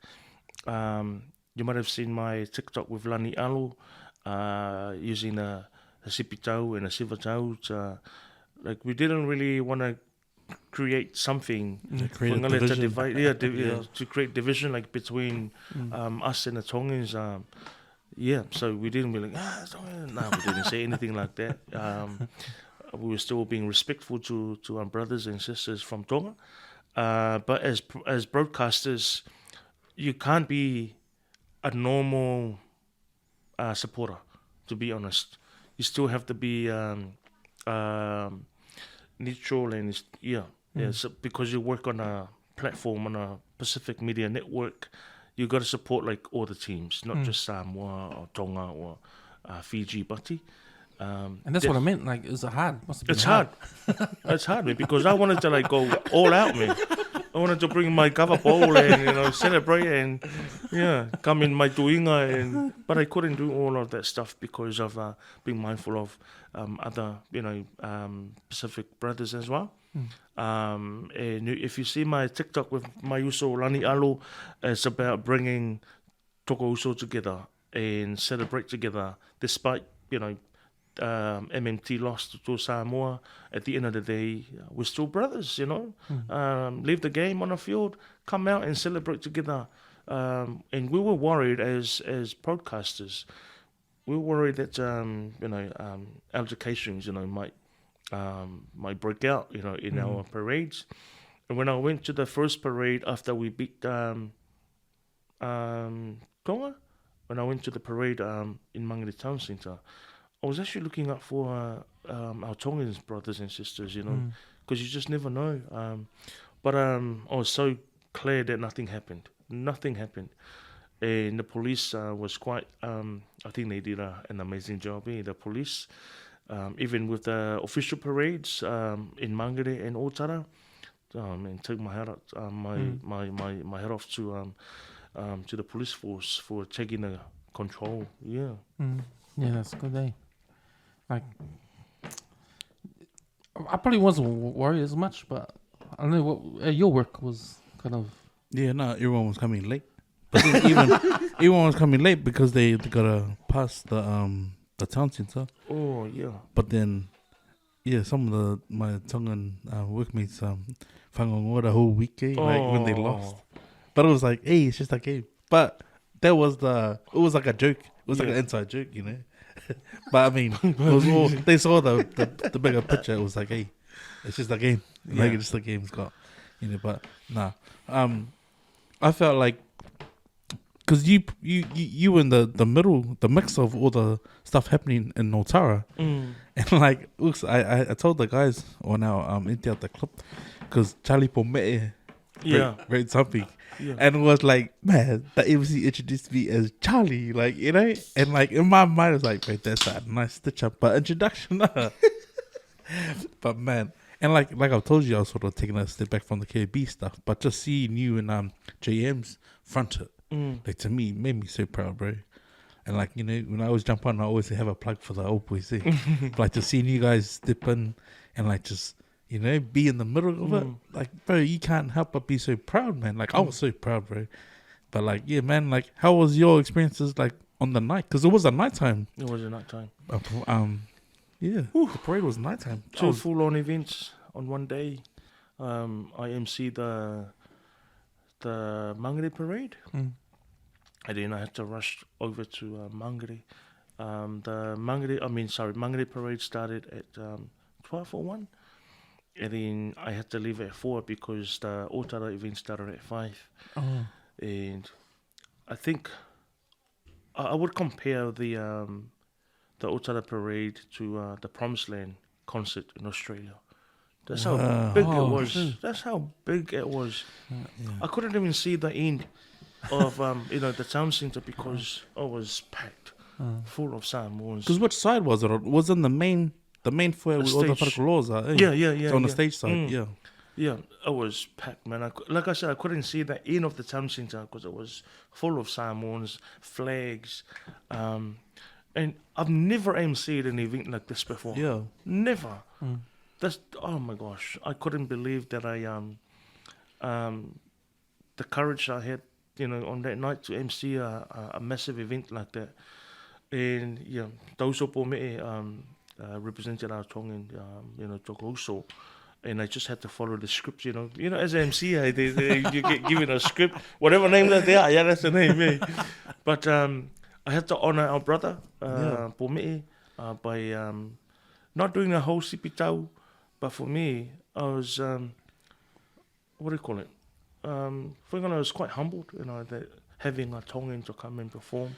Pretty hard. At the Tō Samoa parade, I was like, this is this is the spirit that we should be sharing, amongst the Toko Uso brothers, No matter if it's Tō Samoa, the Tongans can come, because I really believe that Tō Samoa, after Matematonga, got eliminated, Tō Samoa was the only Pacific nation that carried the whole of Pacific. So at the time, all the Pacific nations should then be backing Tō Samoa, So I sort of started Sipitau, just the beginning of Sipitau, just to honor our uso. And sorry, all the girls loved it, the performance. I was like getting jealous too. Nah. But I love the fact that he did sing. He sung Susefina. Susefina. To me, that's the biggest, almost afi to the occasion. Because it's not sung by a Samoan, the actual track that he sung, but it was because that's an anthem. You go to any, even at Promised Land of Fiji have shown up, One Love, Ragamuffin, when Fiji sings their song, even the Tongans and the Fijians are singing it. You know what I mean? You're right. So to have Charlie sing it, and just to see you in the space, it was that's where it's bro, that's gold, man. That is gold. Oh, man. I was a proud KOB that night. I was more ripping KOB, to be honest, than ripping 531. Why I say that, because, just looking down and you see, older boys from other schools and wearing their, uniforms, old boys' uniforms as well. And to have the Treuso dance group from West Auckland to come out to perform. And some of the performers went to Kelston. And so when I said, Kaisara, out of nowhere, I saw a lot of boys out in the crowd, raising their K. For me, I was so I kept that, and the photographer took some really good shots of me, it was almost it was like a custom thing, Because when I saw your head, it was what the right there, I was you can see this right now, but that's what I mean. It's KB, West Auckland, in that space. At one of the biggest parades, because that would have been the biggest one, of the South ones compared to the for South Auckland. The live screening was actually bigger than the concert, than the parade, but that's because everybody wanted to get to watch it for free, and that's because it wasn't streaming on Sky Sports. I was supposed to MC the live screening, but I think God said to me that was enough, because the Otara. Remember, I started doing media interviews. I had an interview on that Saturday on Tangata Pacifica TV1 at 9:00, and then from there to the Mangere Parade, to the Otara Parade, which finished at 11:30, and I was gonna go home and have a nap, and then come back to the live screening, to MC the live screening. Sorry, out of nowhere, got gout. Sorry. There you go. Out of nowhere, and that was God's way of saying to me, slow down. Enough. Enough for today. And so I said to God, okay, if this is your way of telling me that I've had enough for today, I'm gonna stay. And you were exactly where you needed to be. That's right. And so the organizers of the live screening, they were like, oh my gosh, we need you here. We need you here. Please come. Take some tablets. And I said, I don't have any tablets. And just out of nowhere, this is my very first time having gout. And so God knew that my body needed some rest. And it was enough. Damn. Do you normally get gout all the time? Or Sorry. Not really? No, that was my first time. My first time was... But those signs, they're real. They're legit. It means, lafanga. You're right. Exactly. You're right. And I had it for 3-4 days. Oh, damn. Sorry. Because the parade, that the screening was on Sunday morning. Monday, Tuesday, I took my family down to Wellington for a family wedding. My vibe was still getting out. Still sore. So like 3-4 days, God was like teaching me a lesson. Gotta listen to the body. One event is enough. Stay hydrated and try not to fast without taking some liquid like some stay hydrated. So when you went to Samoa to do the coverage of the Tour Samoa parades and that, what was your itinerary across those times? Like what happened? What were you supposed to do the first day? And Yep. So when I arrived, I was given so Tour Samoa, they had a media coordinator, and so that was my go-to person for the itinerary, and I was sent. He was really good. I was sent to Port Kalami, for each day. Because how many media groups went? Coconut TV, I saw when they went there as well. How many? How many other Media? Media groups from New Zealand? Because I think I saw Coconut TV. Coconut TV and Fresh was there. Yeah, they were there too. The new guys. Blue TV was there as well.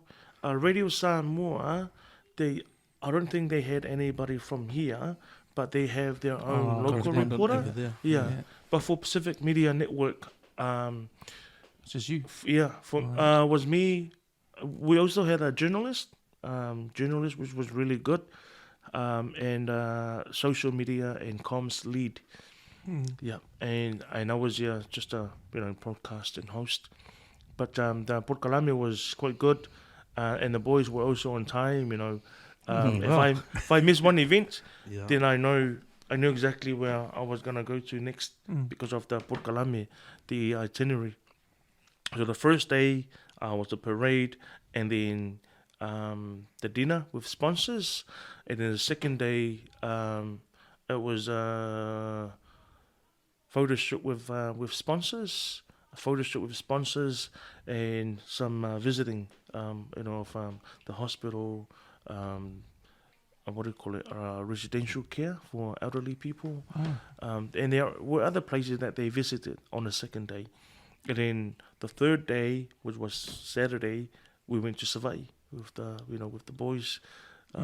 Savai'i, and then went back to Upolu. Did they have their own parade over there in Savai'i? Did they have their own parade?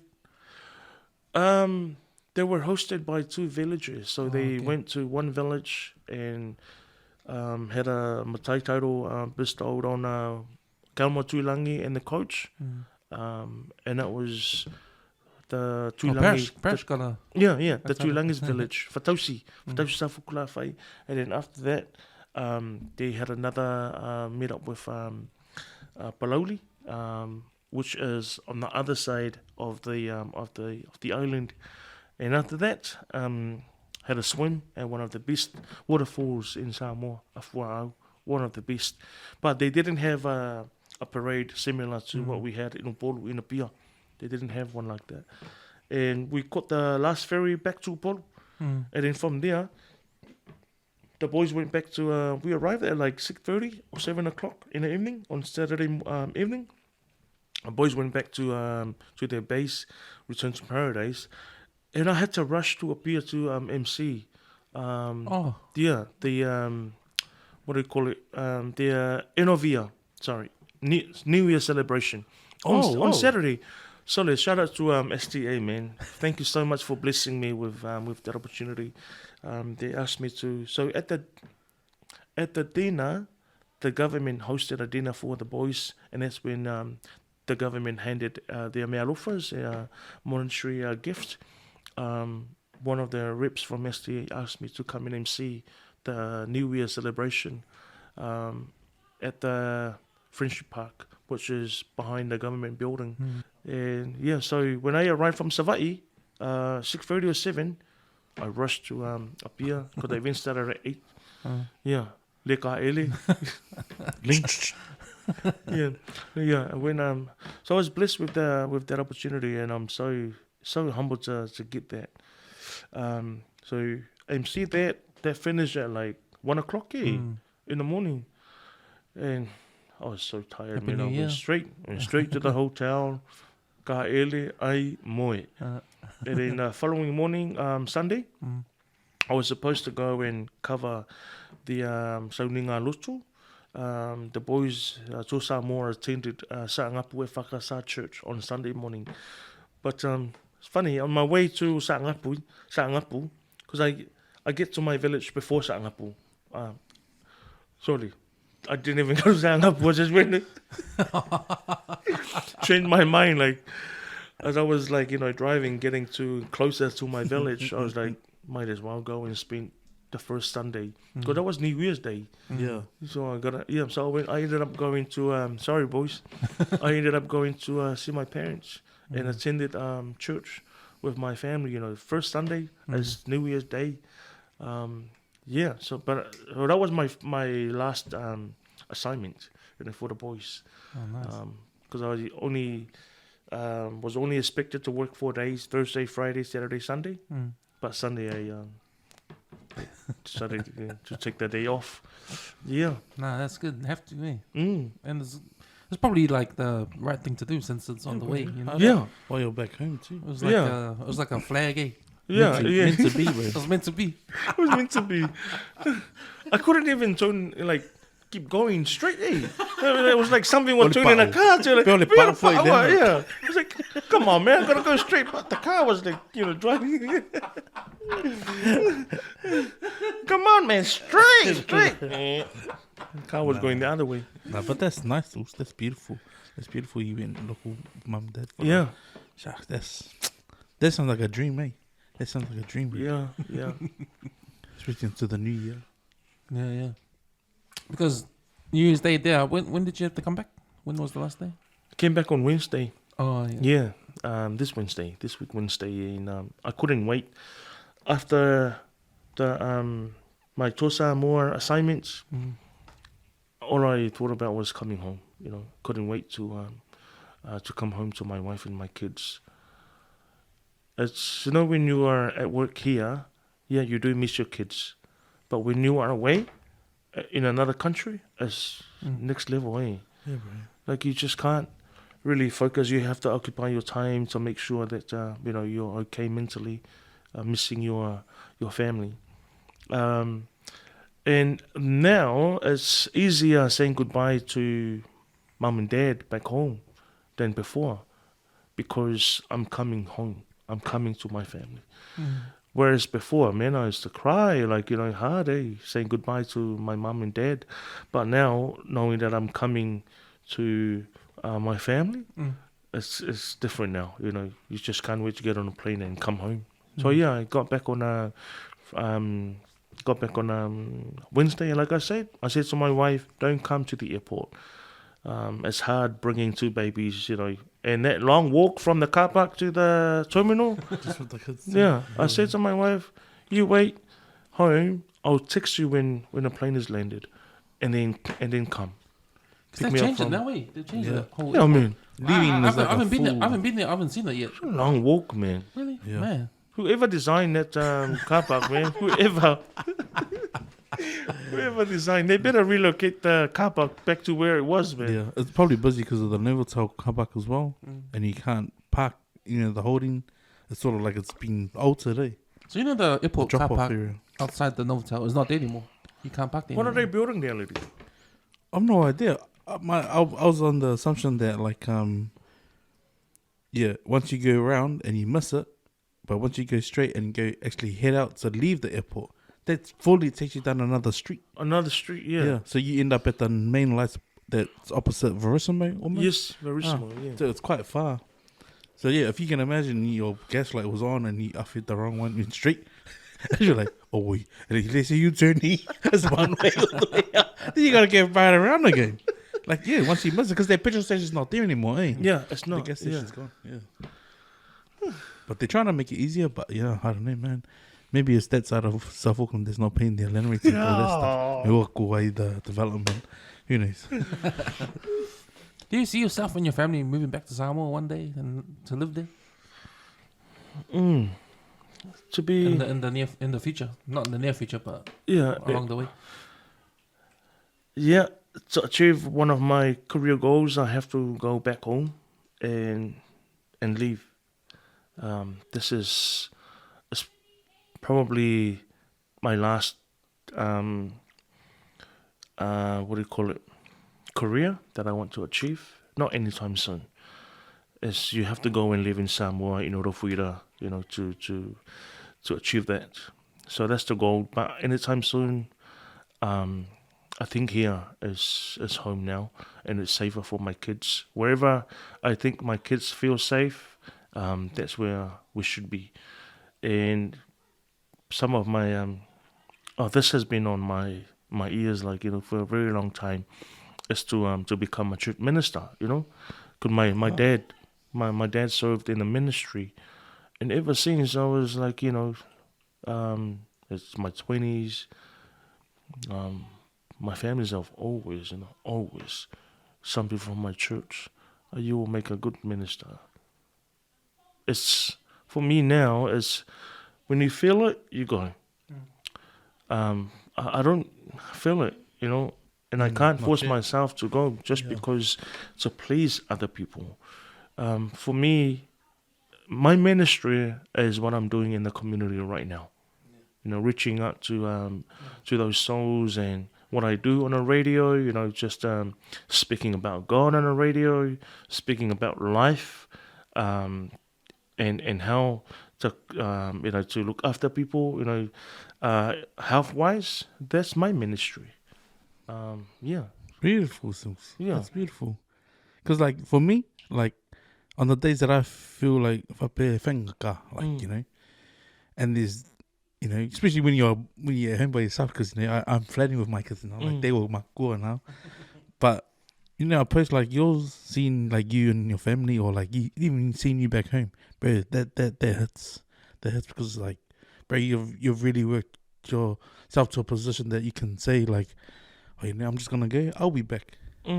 But that's just you and your family. That's all that matters. But like the outside noise, it doesn't matter. Doesn't matter because it's not molding you and how you are with your family. So when I see posts like that, and I see the work you do in the community, it's like, man, that's awesome, bro. Because like there's not enough of you guys like you in the community doing, serving, and also at the forefront, family first, or God first, family. Like it's so rare these days, because life's so busy. People say, oh, I'm busy. But when you go back home, and it might be a different pace. But to see you back here, it's like, bro, you're still grinding, man. You're still thinking about what's ahead. Right. You're right. And your long games, bro, that's beautiful, bro. Yeah, it's the same as my Thai titles, to be honest. And I've shared this to some people. I've been asked by my families, both families, my mum and dad's. They wanted to, bestow titles on me. This was before my wife and I got married. But it's like a reward, for your service, and as an honor, to have a Matai title, to serve your family on another level, and you'll be like a protector of your family. When you have a Matai title, you protect your family, assets of your family that belongs to your families. But for me, I say to my families, it's a decision that I and my wife should make together. Why? Because that Matai title would have a massive impact on my wife and my kids. It's for example, for Ingale, when mum and dad calls, okay, here's a saufanga for this Matai title, I would need to talk to my wife about it. How much are we going to give? And if my wife didn't agree to my decision, then it's going to create arguments and disagreements. And for me now, it's being fair and be considerable as well. Consider your other half. Especially if you're married, and especially if it's a lifetime commitment. It's a lifetime commitment. You'll always have that title for the rest of your life, and it's gonna have that massive and long impact on your families. So I said to my families, you gotta wait, because I need to get married first, and my wife and I need to agree on a title, whether it be my side of the family or her side of the family. At least we both agree together, so that whatever commitment that comes with that title, I know for sure we are going to both commit to it, not just me. I'm going to force my wife to commit to it as well. So it's different. The way I see things now also is different from other people. The same as Tatatau. Tatatau, I got it in 2012. Remember, I started serving. Not started serving, but I started sending money over in 2002. Right? I was still in year 13. 2012 marked 10 years of my service. And I thought to myself at the time, maybe I think I deserve to get the better. And so when I called my dad and I said, look, I've been serving you and mom and our family for 10 years. And he knew straight away where I was going. Yeah. You want to get a tattoo? You don't want to get a tattoo? And I say, yes. You have my blessings. Come over. Yeah, you deserve it, For me, tattoo, it's all, the better simply means service. Nothing else. Nothing else. And I've shared it to a lot of New Zealand borns because some of our young ones as well, they believe if they don't get it, they don't deserve to get it because they don't speak Samoan fluently. And I say, that's not the case. That should never be the case. What I said to them, are you helping mom and dad financially? Yes. Are you still staying with mom and dad? Yes. Are you serving your church? Yes. You speak Samoan fluently? No. That doesn't matter. If you're serving your mom and dad, you give them money, you still make them dinner, you still make their ipuki, you still drive your mom to Orahu or Otara for shopping. That's your service. That's your ticket to get the pea, to get the tatau. Like how many of us Samoan born who have the tatau but don't really perform what this means to our families and to you as a person, as a husband, as a kaulelea, to your family. We do silly things. For me, I don't judge those who have kakao but do silly things, but man, it only takes one look at your pea to remind you why you got it. For example, when my wife and I have disagreements, it only takes one look at my pea to remind me, look, you're better than that, You're a better husband than that. Enough. You should be the healer. You should be the someone that brings the solution to this, to a disagreement. We should use our pea like that, our tatau like that, not just getting it to because you want people to say, you got a nice pea, you got a nice tatau. It's not for decorations. It's not at all. It's to serve your family. If you're a husband, it's to serve your wife and your kids, and then your family and God as well. Now that's something that I've heard before. People say that like it's about the service. Like I've heard ones where people get it and go overseas, but their service to the people overseas. It's the same thing. And that's the meaning of it. You go through the pain because that's to remind you what you went through, because that's what you have to do. That's right. And it's something, because I don't know, because I'm not really clued up on the background other than what I've heard, but but then when you see social media with these young kids getting it for some reason that's not that reason, you hear stuff like that. Even with the titles, when you talked about other people getting it, like recently at Shaq, I think Shaquille O'Neal's gonna get one. Yeah. But that kind of stuff, like I don't get that. I don't get the reason. If it's about service, then why are they getting it? Why are these people like coming in to get their titles, but they're not? They're not related. They're not related, or not in the culture, or no connections. No connections whatsoever. So they're called honorary titles. Honorary titles, yeah. There's for some doctors they have honorary PhDs. It's like that, similar. It's to honor someone that served. For example, our Samoan coach. He doesn't have any Samoan blood connections. No connections to the village, where he got his title from. But he served Samoa. Right. He served Samoa. So it's an honorary title that has been given. So it's similar, something like that. So that's good then. We have that. Yes, titles. Of course, it's good to have that Matai title as an honorary for England to honor someone's service. We have like high commissioners of other countries that serves in Samoa, and they get titles like that as well. So, to my understanding, it doesn't mean that okay, you're gonna have a say in in a family affairs, in like the assets and stuff. No, it's just to honor your service. And when we do family stuff, we're not gonna ask you to give $5,000. No, it's nothing like that. Yeah, Right. Almost sounds like the Queen's actually is on the That's label, right. you know. Yeah, And they similar. acknowledge people of service. Oh, like the knighthood. Yeah, the knighthood. Yeah, the knighthood is similar to that. Yeah, But we got our own version of that. that's right. That's my understanding, and that's how I see it. Well, that's cool that you touched on both of these subjects because we were talking about it this week, or the Yeah. last parts. Which Oh, is like yeah. cool. Which is cool, yeah. Because I didn't understand. I didn't understand Shaq getting the Messiah title when it came on the paper. And I was like, what? What the hell? Yeah, so it is. Like I said, it's different having those Matai titles, the honorary titles, and also the Matai titles that belongs to the family to serve and look after the assets and protect the families.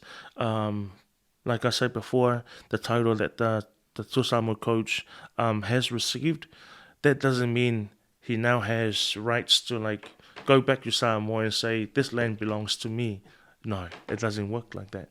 I mean, that title that he now has doesn't have those rights. You know, going back to your time in on the radio, like, has there been any day you had an interview or had someone in the studio that made you think, man, this is the best, like this is what I'm supposed to be doing, like I think any guest or anything? Yeah, so I get that feeling, especially when I interview young people. But so far, man, I think the highlight for me was interviewing the Katina brothers. Oh, wow. Yeah, I got to interview them. And, Damn. the Katina... Yeah, bro. back I mean, in because there was like, bro, a worship fellowship at school. yeah. Like, that's all we sung. Yes, that's all always that said, we sing, man. man. That's what I mean, like... Yeah, just having to interview the brothers, I was like... I was unbelievable for me. Just actually seeing my musical idols, and especially because they're gospel singers, and it's a group that I've been following for a very long time. I got to attend their concerts, when they came over. I think it was back in 02, 03, or 01, something like that. But I get that feeling, man, this is the best job, because I wouldn't have got that opportunity if I didn't become a broadcaster. And also get the same feeling when I interview people with disabilities. I get the, disabilities and youth. Yeah. But when I get people with, big titles, a job titles and stuff, I'm like interviewing them as my job, to interview them. But it's different feeling when I'm interviewing someone that you have already have a connection to, and especially because I work in the health sector and I see the struggles, of our people that have disabilities and our people that have mental health, and health inequalities. So when I interview people from those spaces, it hits different. Yeah. Yeah, because how you just touch on the mental health side of things. Like, there is a big problem in New Zealand with mental health, leading to like maybe suicides or depression. Yeah. Especially for our people, Pacifica people. Is it, from your experience, is it the same? Because it's Pacifica. Is it the same in Samoa? Does Samoa have the same, or Tonga or any of the Pacific Islands? Yeah. Do they have the same? I think the spotlight on mental health amongst Pacifica here is different to than in Samoa. For me personally, over here, we've sort of normalized mental health now, but in Samoa, there's a thinking that everyone is the same. everyone is the same in Samoa. Whether you have mental health or not, you're not really getting any counseling or any sort of treatment or any medications. And this is from my experience. This is what I see when I'm back home. I'm not belittling the work of our health systems in Samoa, but what I see in Samoa is the systems here. I think we are quite blessed and lucky to have the health system that we now have here in New Zealand, to be honest, because in Samoa, if someone has like a what do you call it, schizophrenia or any other mental health problems, they don't really see it as a mental health problem. It's just a norm, and which then stops them from seeking help and support that they should be reaching out for. But over here, we're quite blessed because the schools are connected, with health services. The schools picks up, this mental health condition quite early and then refer our people to health professionals. But it's just us not reaching out for support, to be honest, because sometimes we are shy, whakamā, and, we are ashamed of what we have, and then that stops us from reaching out to health professionals. Because I've been thinking, I think that because us living here in New Zealand, living in the Western world, it doesn't cater for that kind of stuff. Like we have to find a way to figure out how to live in the Western world, and then but in Samoa, in the islands, and in Tonga, it's a norm, like you said. It's a norm. It is a norm. So we That's can right. we can live better because it is the norm. It is a norm. And the reason why there's no services for things like that, because it is the norm, and they get looked after anyway, or people get. Do they? I don't know. It's like I said. When I go over, if I've got a cousin that has mental health problem, they're still at home. They're not at the hospital. They're not at the mental health facility. They're still at home. Like I said, it's normal for them to be at home, and now people there see it as a norm. No, he's just normal. But see, if that guy was here in New Zealand and still at home, it would be not normal. It would be. Wouldn't be normal. Yeah. But I mean, added to the pressure of life here and how fast it is, and everything else, all the other world problems that we have just in New Zealand alone, and it could be a bit much. True, innit? Because over there in Samoa, you gotta have, you have your home village, all your families are living together on one land. But over here, we're living in close homes, and and which contributes to the impacts, of a mental health among someone that has problems. So I guess that's a big difference. The family support in Samoa is much better. Oh yeah, because we live with our family over in Samoa.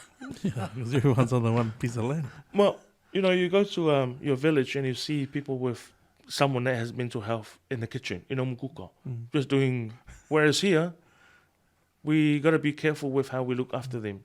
Oh, you can't, make your own coffee. And what you say. Yeah, you can't. Yeah. What music we play, what perfume That's we wear. right. Over there, they're still, cooking and supporting their family back home. But yeah, I guess that's a big difference. That's probably why we have to figure it out over here.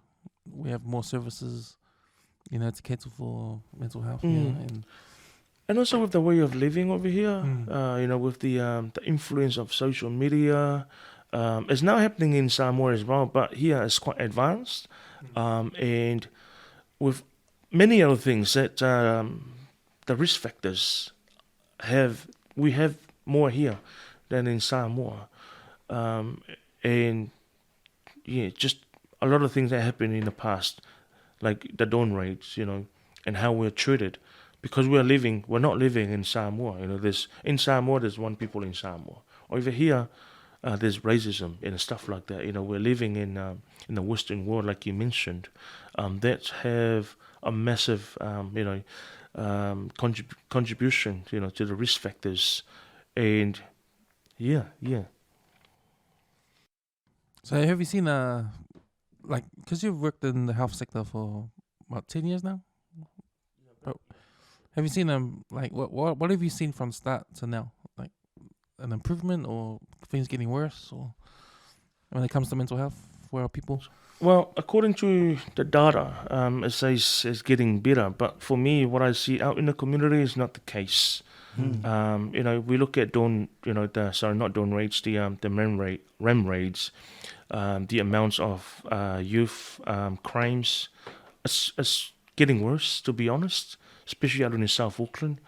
The amount of young people that have dropped out of schools, and you see them in malls, just not working, not in workplaces. Unemployment rate, is rising. It's just getting bigger and bigger and bigger. And with the number of young people that are not attending churches, compared to when I was in that space when I was a youth, and also people number of young people leaving homes, it's rising as well.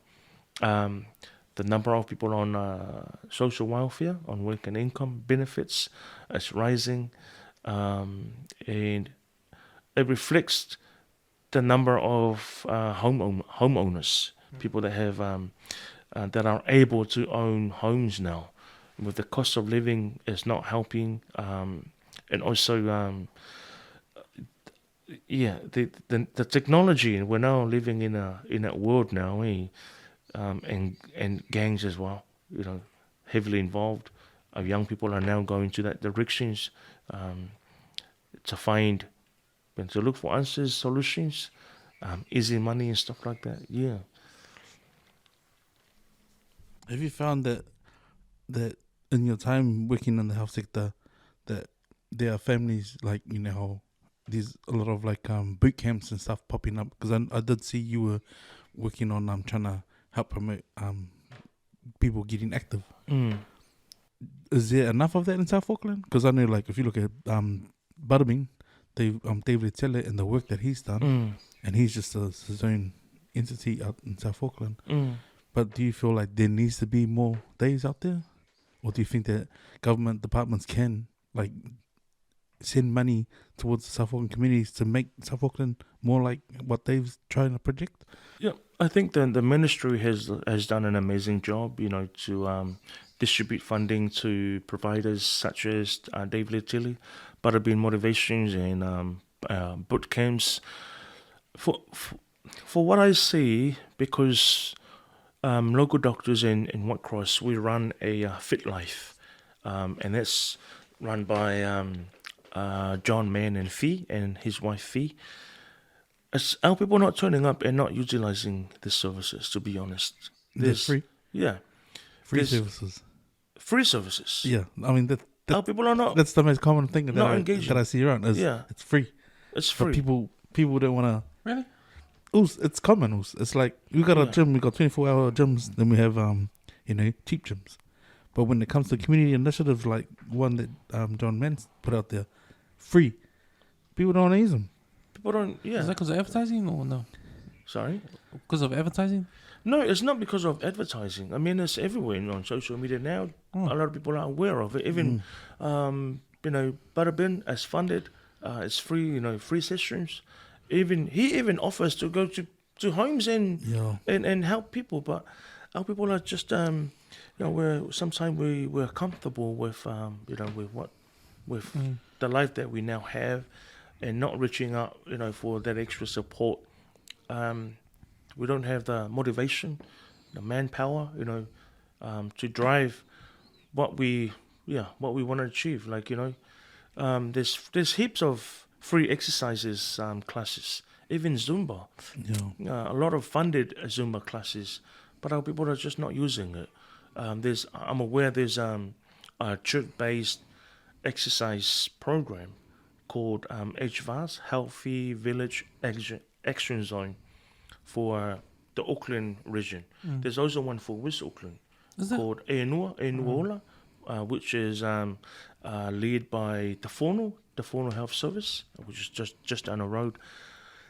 And our people are not really engaging with our service providers. Yeah. Oh, sounds like I'm going to sign up to these free Yeah, look them up. I think it's more of a self-motivation thing. Self-motivation, It's that's right. that desire to not wanna, because we were so comfortable and everything's done on the smartphone. We didn't have the desire to just be like, man. And it's not until you reflect that you can actually see like, man, I used to be able to fit that off. Or we used to go see like every other day. How about pride? Pride, yeah, that's a big one. Does pride got anything to do with it? A big one. Oh, yeah, I can do it myself. Oh, yeah, I can just go for a walk. You know, I can just go down to the park and do a lap. And after that, it's after this. Yeah, after this one. After this one. We'll get the marching. After next month. That's right. Yeah, it's a pride, and we think that we can do it all on our own. without the support of others. But that's not the case nowadays. True, right? Very true. Yeah, sometimes we need to look at others to be motivated. When you work as a team, you expect to be motivated by your team, your colleagues. So yeah, even though I don't really do, we do our own exercise trainings, the family, our dance group, because you gotta be fit, to be able to dance. So we do challenges, and also go to the gym as well. As you can see, I'm still look like I'm when I was in 18. No, but it's inspiring. That's what I mean. You still look like you're a good nut, and whenever I do a mesh drop, it's like, oof, you're not that large. Like, just I'll get you a medium. But that's powerful, bro. It's powerful. So how far did your rugby career go? Your rugby career, how far did that go? Oh man, don't be humble. Was like tell the boys, tell the fams. Yeah, funny, because I was playing league at school, and played a few games for First 15 when I was needed. When lady was injured, and then that's when I got caught up, But I was mainly rugby league sort of guy. And then after high school, it's funny, I was going to go play for rugby league. But then I saw all the boys going to Waitemata. I saw all the boys going to Waitemata, and then they were like texting, you come play rugby. And so ski, I'll come and join you guys. Played under 21s. Lily remembers, free. I think Waitemata had the best under 21 in 2003. Oh man, on paper. No, but for the first time ever, Ponsonby got beaten in under 21 in the 21 division. Yeah. For the first time ever, in our team, beat Ponsonby. Even better, we beat them at home. At home, mate. We had the whole Kelston boys First 15. And pretty much, top side. Yeah, we had DJ Forbes, Anthony Lovermai, Nono, Lome, Adrian. So we had the whole team. Faimara. Yeah, pretty much Kelston. Pretty much like the last 2 years, The last 2 years of Kelston First 15s from I think it was 2000 to 2002. Was pretty much playing. Yeah, in that 21. And I was doing okay in that year, and I made the Auckland 19 along with some of the boys. And then 2004, made the Colts. And I was actually approached by Filippo Sa'ina, who was and Tovaenga, who were involved with the Manu Samoa Sevens at the time. But injuries, I didn't even play a game for Auckland 19 because I was injured. But Auckland Colts, I played the whole season for Auckland Colts. I was blessed to play alongside DJ Forbes and then for the Auckland Colts, for. And I got some contracts, opportunities through Lindsay Harris, who was our coach for our premiers in 05. in 06, 07.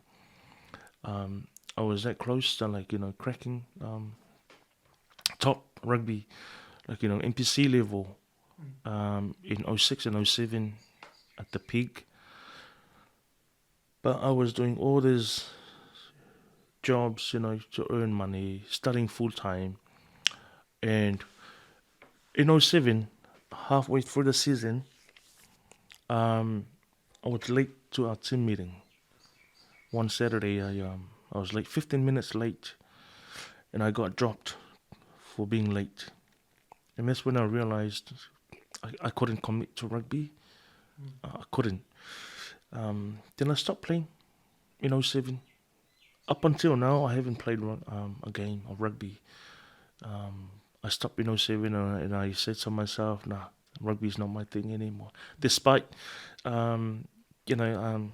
offers from other clubs and coaches that were willing to take me overseas, I gave it all up, because I wanted to focus on work and studying full time to provide for my family. So 07, a sad year for me because I was really enjoying playing rugby at the time, and it was good to be playing alongside the boys and running out to the field at Waitemata, best club in Auckland.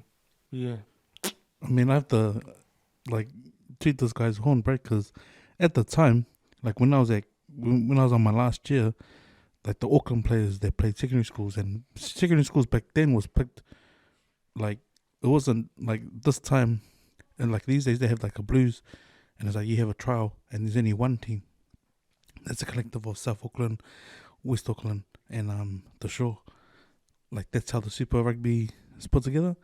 But back then, they'd have the best talent from West, the best talent from South, East, and they'd have a trial. And from that one big trial, they'd pick 3 teams.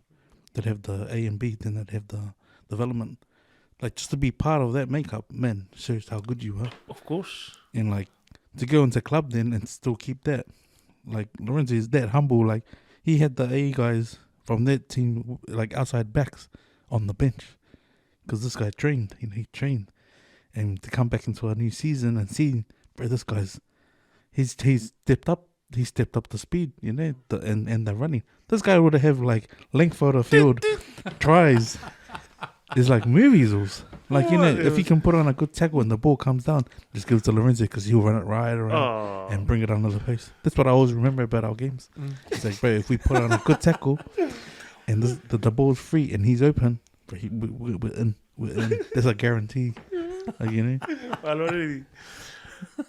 Yeah. But that was so good to see, man. It was just because it's playing with the boys like that outside of school. It just felt like we were still at school again. That's right. And we didn't really get the opportunities to run around at school. So it was man, to have the opportunity to do it, it's why not? Might as well. I remember, in 03, in 21, saying, Onehanga, Matawi, I was the coach. Yeah. And that's when we had the wax in them, Tausolo Waki, Bama, up in the Prims. And I remember our coach, Lindsay, as we had 2 Lindsay at Waitemata, and he was telling me before the game that Onehanga was going to come and watch the under 21s. And it was a game against Eden. And Eden had a really good 21s at the time too. So yeah, I still remember when I was watched, by the Prims and when I was caught up to train. And at the time, if you get caught up to train with the Prims, man, it's oh man, you're oh yeah, yeah. So you're Blues supporter? Auckland Blues? All day, every day, man. That's the thing about bringing guys into the space. It's bro, you gotta. Is only one team? Oh, 2 teams: the Toa Samoa and then the Auckland Blues. Yeah. But you play League 2, so who's your League 2 in the NRL? Who do you support in NRL? Yeah. Penrith and Parramatta. Oh. Because when I was in Australia, remember when I was 14, and I started year 10, playing rugby league, I actually played for the Penrith under 15 over there. Why? Yeah, yeah. And that's why when I came, I wanted to play rugby league for Kelston. Oh. And I reckon in my year we had the best first 13 as well, with Hami and them, and we made the national for the first time, for the first time. First 13 nationals. Yeah. To go through. We beat St. Paul's. Beat St. Paul's. Yeah. Beat St. Paul's and go nationals after that. Yeah, go national. And then what happened? We lost to St. Paul's in the finals at the national, but we yeah. beat them here in Auckland. But yeah, that team stacked, man. Yeah, we had a lot of 16 and 18 Premier winners. That great, yeah. Even 4-way, that's 4-2. But yeah, we had team. We had a really good team, and Logan Swan was also helping out the team. Yeah. Yeah, so on our off Saturdays, because we played Wednesday, and then if one of the boys is injured in the first 15, and then me and Hami would like go and if not, no, all the boys are okay, then we're going to play for the third. Third 15. Yeah. But yeah, it's always speaking about it. Like, imagine if they just let us play both codes, eh? Yeah. But the cabinet would be full of trophies, man. I always believe that. Yeah. How did they do it in Kelston Boys with rugby versus rugby league? With all the boys playing, all the talent that's there to pick from? Like, was the school had a strong stance to rugby union? Yeah, rather than league, or that's where all the sponsors and the school always projected that the toughest competition in any secondary school's level is the 1A. So it made more sense to go and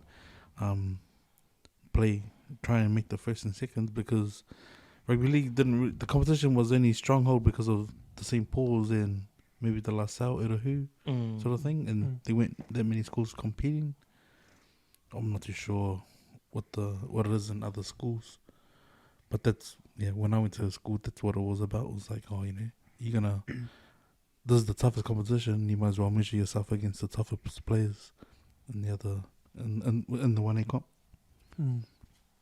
But for you, when you played rugby league in Kelston, was there any like someone trying to get you to play first 15 or second 15 or something like that? Yeah, I think Hami and I were lucky enough to be able to play a couple of few games. It wasn't those competitive games. Remember we played a invitational game with a school from Japan. Japan, and then we had a school from Ireland. Yeah, Ireland. Yeah, so me and Hami got a chance to play. But that's cool though, way. That was cool though, man. Yeah, bro, I remember that because I remember Tux played one game first day. Yeah. Man, that's choice, because it's like if you had the competition game on the week, on a Saturday, then you put your best first team, but then you got to pick these boys to come play. So me and it's like, damn, bro, that guy would have you run for your money, if that guy was actually starting. Yeah. We actually had more spectators, bro, than the competition game. That's cool, way. Yeah. Penrith and Para. So you would have been happy when they won the... Yeah. So Penrith first, Parramatta you were second. Parramatta. As long as you're from the west of Sydney. No, it was only when Jared Haynes started playing for Para. That's because it was actually an idol, I feel sorry for that guy going to prison like how he did. I know, man. That's sad, man. It's life, That's a fall from grace. Considering a guy like that being a superstar in NRL at one time, and then going playing in NFL. Trying for that, and then coming back and going to prison. Man, that's that's unheard of. Yeah. How can you do two great things in life and then fall down like that? I know. Yeah, sometimes God takes us down to the lowest, to get back up, and now Jared Hayne is now in a good space, to be honest, because he's been released and he's been off the spotlight, not on social media, is just focusing on himself, you know. I did see he was supporting the party though. Yeah, I did see that he was on the background. He was posting, and he was helping posting out. up on social media as well. So sometimes, you know, God takes you to the low of the lows, you know, for you to rise back up and learn from your past. Never walk back into your past. Yeah. So you know, in regards to sports, what you do on the radio, what's happening there? With is the radio trying to promote sports more? Oh, it's because you did the translation, the Ngangana Samoa commentary. Yeah. Oh, when was it? Because it was on Māori TV. I saw it on a delayed coverage of one of the games you did. Was it just for the Samoan Language Week, or was it? It was part of Samoan Language. It was Week, part of that. So, when are you gonna grow it and? Sorry, out of nowhere, I was asked by Sky Sports to do commentary in Samoan as part of their Samoan Language Week celebration on Sky Sports. But you know how on your Sky remote, if you press that yellow button, then there's like several language commentaries. Yeah. So I was asked, and then I was like, oh, who should I take to co-commentate with? And so I asked Manu Samoa legend, the man himself, Tō Vahenga. Yeah, so we paired up and we did 2 games, and then I did 2 netball games and the exhibition game for Stephen Adams. Oh. Yeah, so I did 5 games. Samoan commentary. It was actually funny. Yeah. It was funny because, you know, with my Samoan, and it was fun. Just it's like you were hosting, but another way of hosting. Like, you know, no one's in front of you, just the TV screen or the. When I was getting messages from my families and friends, silly. But it was cool though. Yeah. You know, when I flicked over, because I saw you and sort of sitting there. And just like, it must have been like a little snippet of you just cracking up. Yeah. So when I started searching it, and I was like, man, I managed to catch the second half. Yeah. But I was like, loving it, eh? You know, because I'm sick of Justin Marshall's voice, bro. If I listen to that guy commentary, I turn on my music, turn it up. But just to hear it in Samoan, I was like, it was different. Man, like, where has this been? Yeah. To me, it's like, where has it been, man? Like, why isn't it every weekend? Yeah, why is it only on Samoan Language Week? Why can't they continue? I have no idea, but I really hope. And that's what I'm actually thinking about streaming, you know, the Manu Samoa Sevens games, and instead of and me, you know, doing commentary in Samoan, because the feedback I got from our older generation is quite good for them to hear a Samoan commentary live. It's different from watching a normal game being commentated in English. That's the truth, Oos. Yeah. Even if you're not, like, the beauty I took out of it, right? See, even if I wasn't watching the screen and I just went and did something in the kitchen, just to hear, because you can hear the energy. Yeah, you can hear the energy, like, what's that? What I feel like, just little things like that. But it's like, okay, there's a rock. There's nothing happening, you know. And Tō Vahenga, he was amazing. He was pretty much my analyst, you know, and I was commentating, you know. And then I would be like, it was funny. Oh man, that was fun. I was like, but hearing that, this is good. Like, because then you know, because you didn't even need to hear the replay because you got someone here. So you should have passed it. Should have passed it. Hey, I'm already greedy. Tano vision.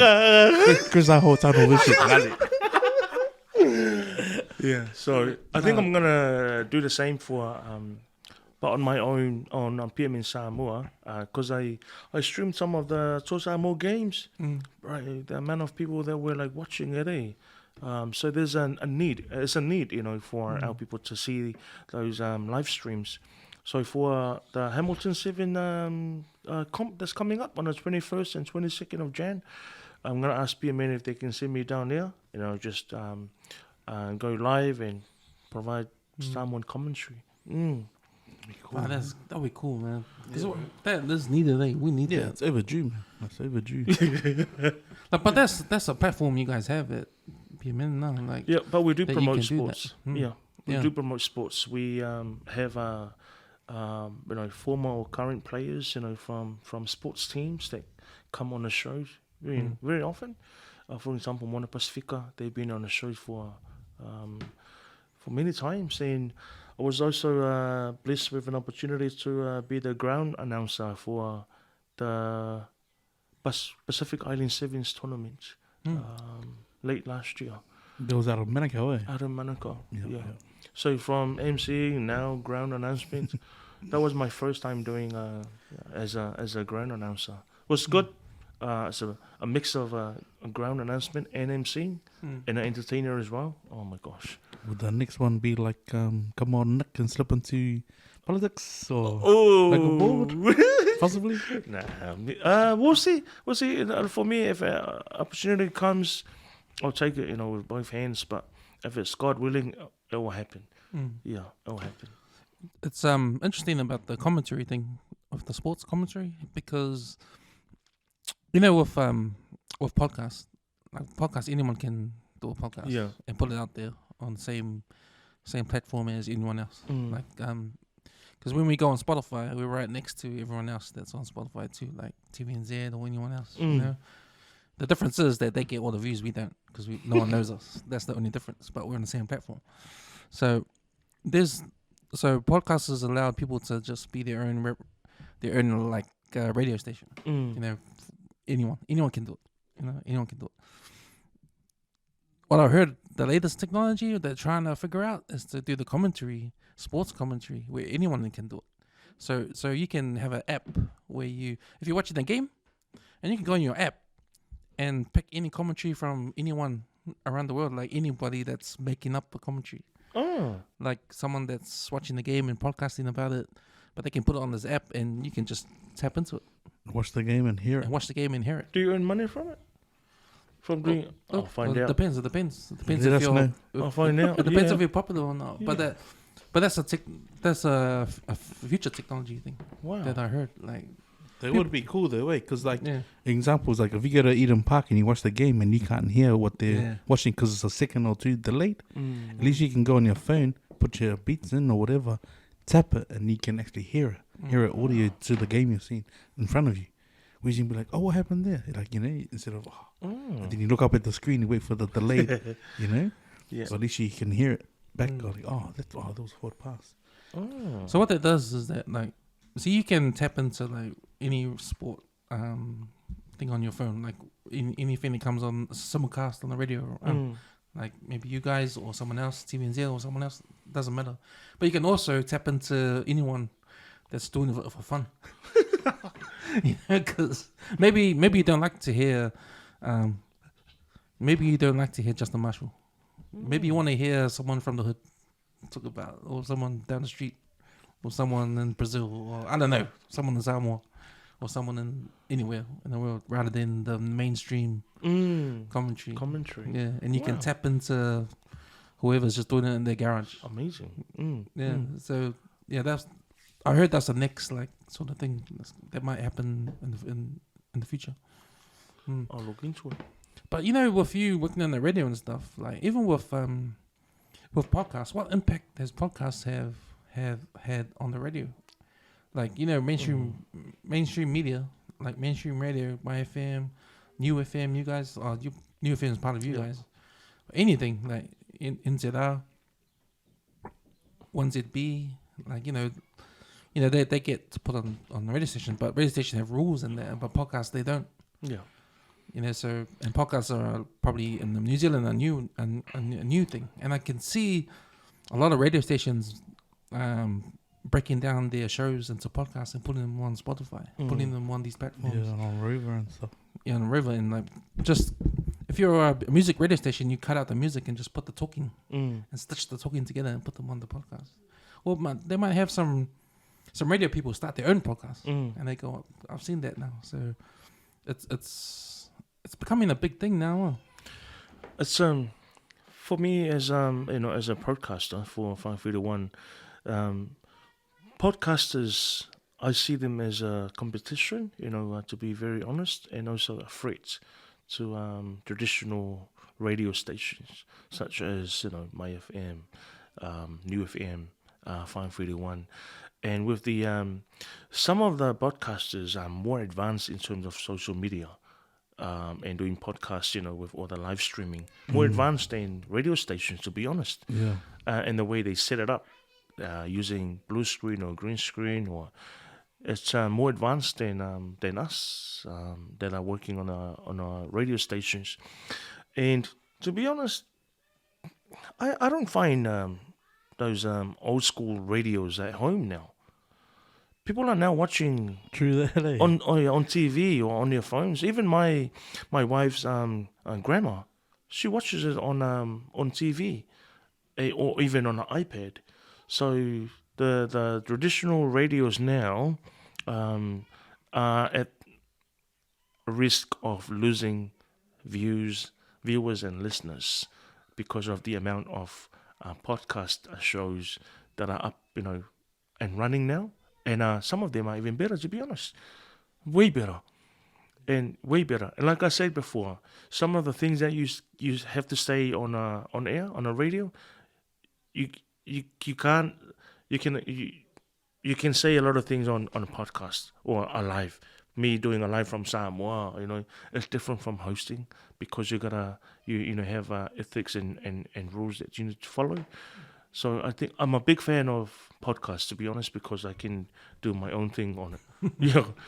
Do my own thing. And sometimes I do it, not on PMN Samoa 531 platforms, but on my own. And people love it because it's not too formal, It's very, very casual, and you can say whatever, Yeah, respectful though. Yeah. But for a person like you working for PMN, and if you go out and let's just say you do your own podcast and you say whatever you want, and doesn't align to what the radio station is aligned to, would they have the right to say, "Oh, you're part of us, you can't say that," even though you've got your own podcast? No, that's not the case because some of us hosts, we have our own podcast, and I am planning to have start up another podcast. It's catered for Samoan borns, and that's coming up not anytime soon. But I have an idea that would never stop you from, and so long as when you're at work repping PMN, you follow those ethics and those rules. But and for us as broadcasters, we do know what to say, like on our own podcast. We're not going to say anything that what do you call it, that gives PMN a bad name, or no. Like for example, John Pulu works on PMN and Tanga Pacifica. We've got Aggie. She has her own show, podcast, and she hosts our morning show. Tofinga has her own podcast and hosts our mid-morning show. So if the opportunity there to have your own podcast, I don't see why they stop you from doing so, because that's actually reaching out to more people, more views, and you bring that audience to PMN. And they benefit from it. You have your own following, and your followers follow you. Sometimes they don't follow their brand, but they follow you, so they benefit. You bring the followers to PMN. Do you listen to much podcasts? Do you listen to much podcasts? I do. I've listened to your podcast. Enjoyed some of your your interviews because it's real talk. I've got a segment on PMN Samoa. It's called Real Talk, and that's no hiding behind, no beating around the bush, as real talk. So that's what I love about podcasts, because it's quite open and it's quite casual. It's quite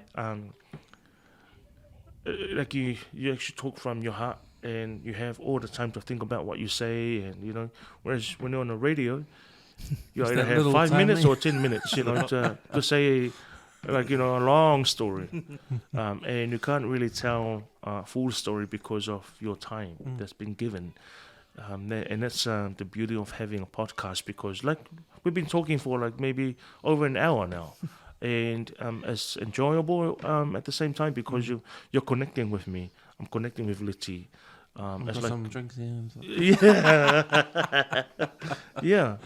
But that's the beauty. That's the beauty alone, and just tell her no, eh? Yeah. And it's the most unutilized tool that everybody has, and and it's free.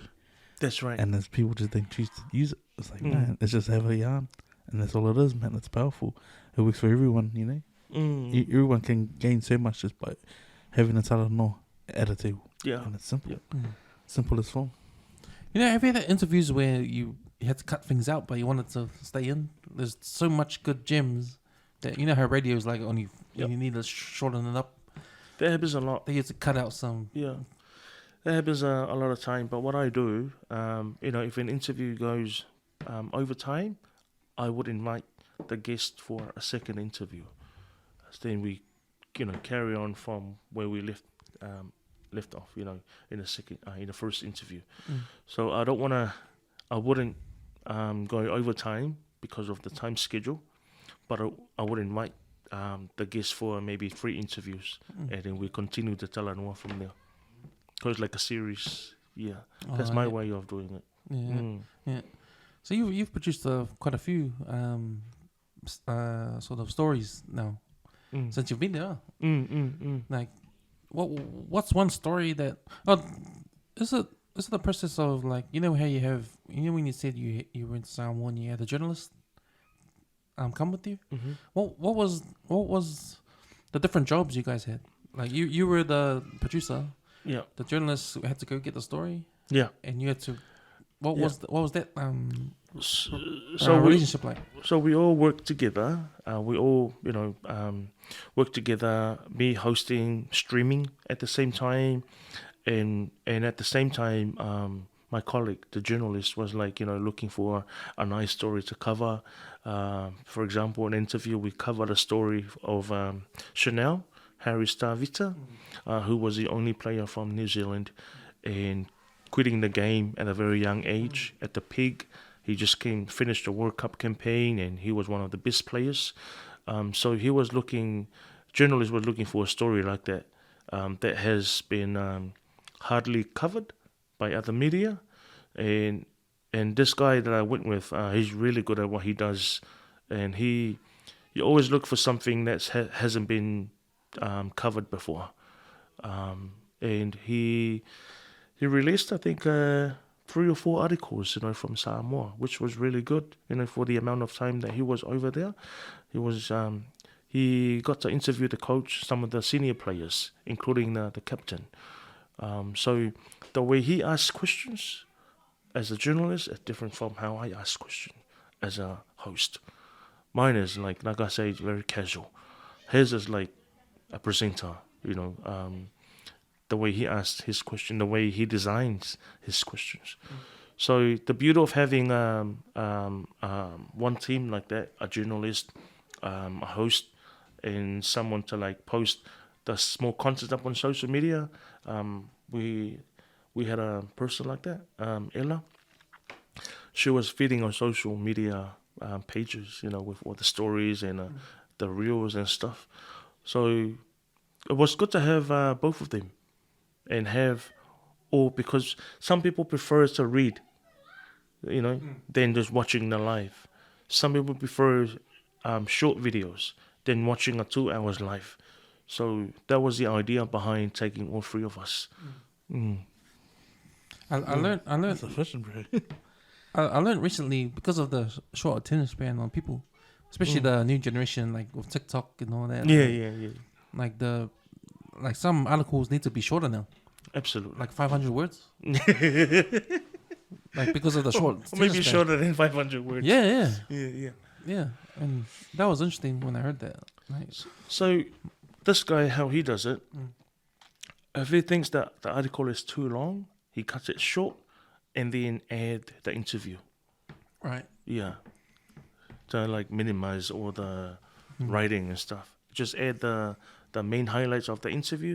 He's really good at what he does, you know. That's officials. Yeah. That's simply efficient. Like, man, that's to the T, like how you get it done. Yeah. Without leaving anything out. Anything else. And acknowledging the key factors. The key, yeah, that's right. That's It's right. like smart. I like how some magazines I've read there's some magazines online that you can press play and they read the article to you. Oh yes, yeah, That's cool. That's good. Like, yeah. I think New York Times they do it. yeah. Like sometimes some of the articles, like there's a play button. That's right. But I also think it's good to have writings as well because people are different. Like we're either visual learners or what do you call it? The other type of people. For me, I still prefer to read articles, and that's my preference. Some people they want to hear. They prefer to hear the articles. Yeah. You know, with the with our people in journalism, do we have a lot of Pacifica journalists out there? Not a lot, to be honest. And do we need more? We do. Because we need these stories to come out. We do. And to be articulate in a way where we can, like, put these stories out there. Because when I think about some of these articles that come out, like from the Parangis, like that's from their perspective. Yeah. You know that, and that's the biggest problem. Like, and they're probably not interested in stories that we're interested in. They just want to get the job done. They just want to get the job done. But the other thing that falls down is that, man, we got heaps of stories about our people. Like, man, I try to do my best to bring these stories out on the podcast with guests that come in and talk about their journeys. And I don't care who they are. You know, as long as they're brown and from West Auckland. I'm biased because it's West Auckland. But, you know, they're Samoan or Tongan or Fijian or whoever. Like, everyone's got a good story to tell because it's the way we live. It's us, you know. And I feel like mainstream, there's like a barrier. And there's rules to mainstream that doesn't let the true rawness of our stories come out in a way where we understand or we want to hear or the stories we want to know. It's always the stories of the people that have made it to the top. But Absolutely. there's never stories on the people on the ground. Yeah. Like, we on the ground. And I like to think back on 135 is like people on the ground. I'm talking to our people on the ground. And I think if we have more of our Pacifica as journalists in the mainstream, we can have a voice. Yeah, more of a voice.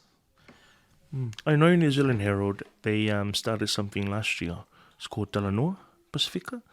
So that's specific page for Pacific stories. And that was all started by Pacifica journalists that are working in New Zealand Herald. And also for, as your question, whether we have enough, we don't have enough. And like you said, we've got many stories to cover. There's always a story about Pacifica, whether it be Tonga, Samoa, Fiji, Tuvalu, Niue, Tokelau, Cook Islands. There's heaps of stories. I think the barrier now is funding, to be very honest, because we've got, as for Pacific Media Network, we can travel, to the islands and cover many stories, but limited funding doesn't allow us to do that. And also, there's now a program. It's called, I think, Oto or something. It's a special program for Pacific journalism, which now provides an opportunity for Pacifica to pursue journalism as a career. And I think when I was at uni, journalism wasn't really a big thing for us Pacifica. But now, as there's a big interest from young people to pursue journalism as a career pathway now, which is good to see, because, like you said, technology, social media, it's where we're now telling our stories, and it's good to see young people thrive in that space. We've got a young person from De La Salle Boys, and he's now working as a video editor for us, self-taught. No education. No graphic designs, no video design education, straight from La Salle, and he's now working for us. So it's good to see young people like that taking advantage of social media and technology, because if that's where they're good at, they need to, keep digging into that space.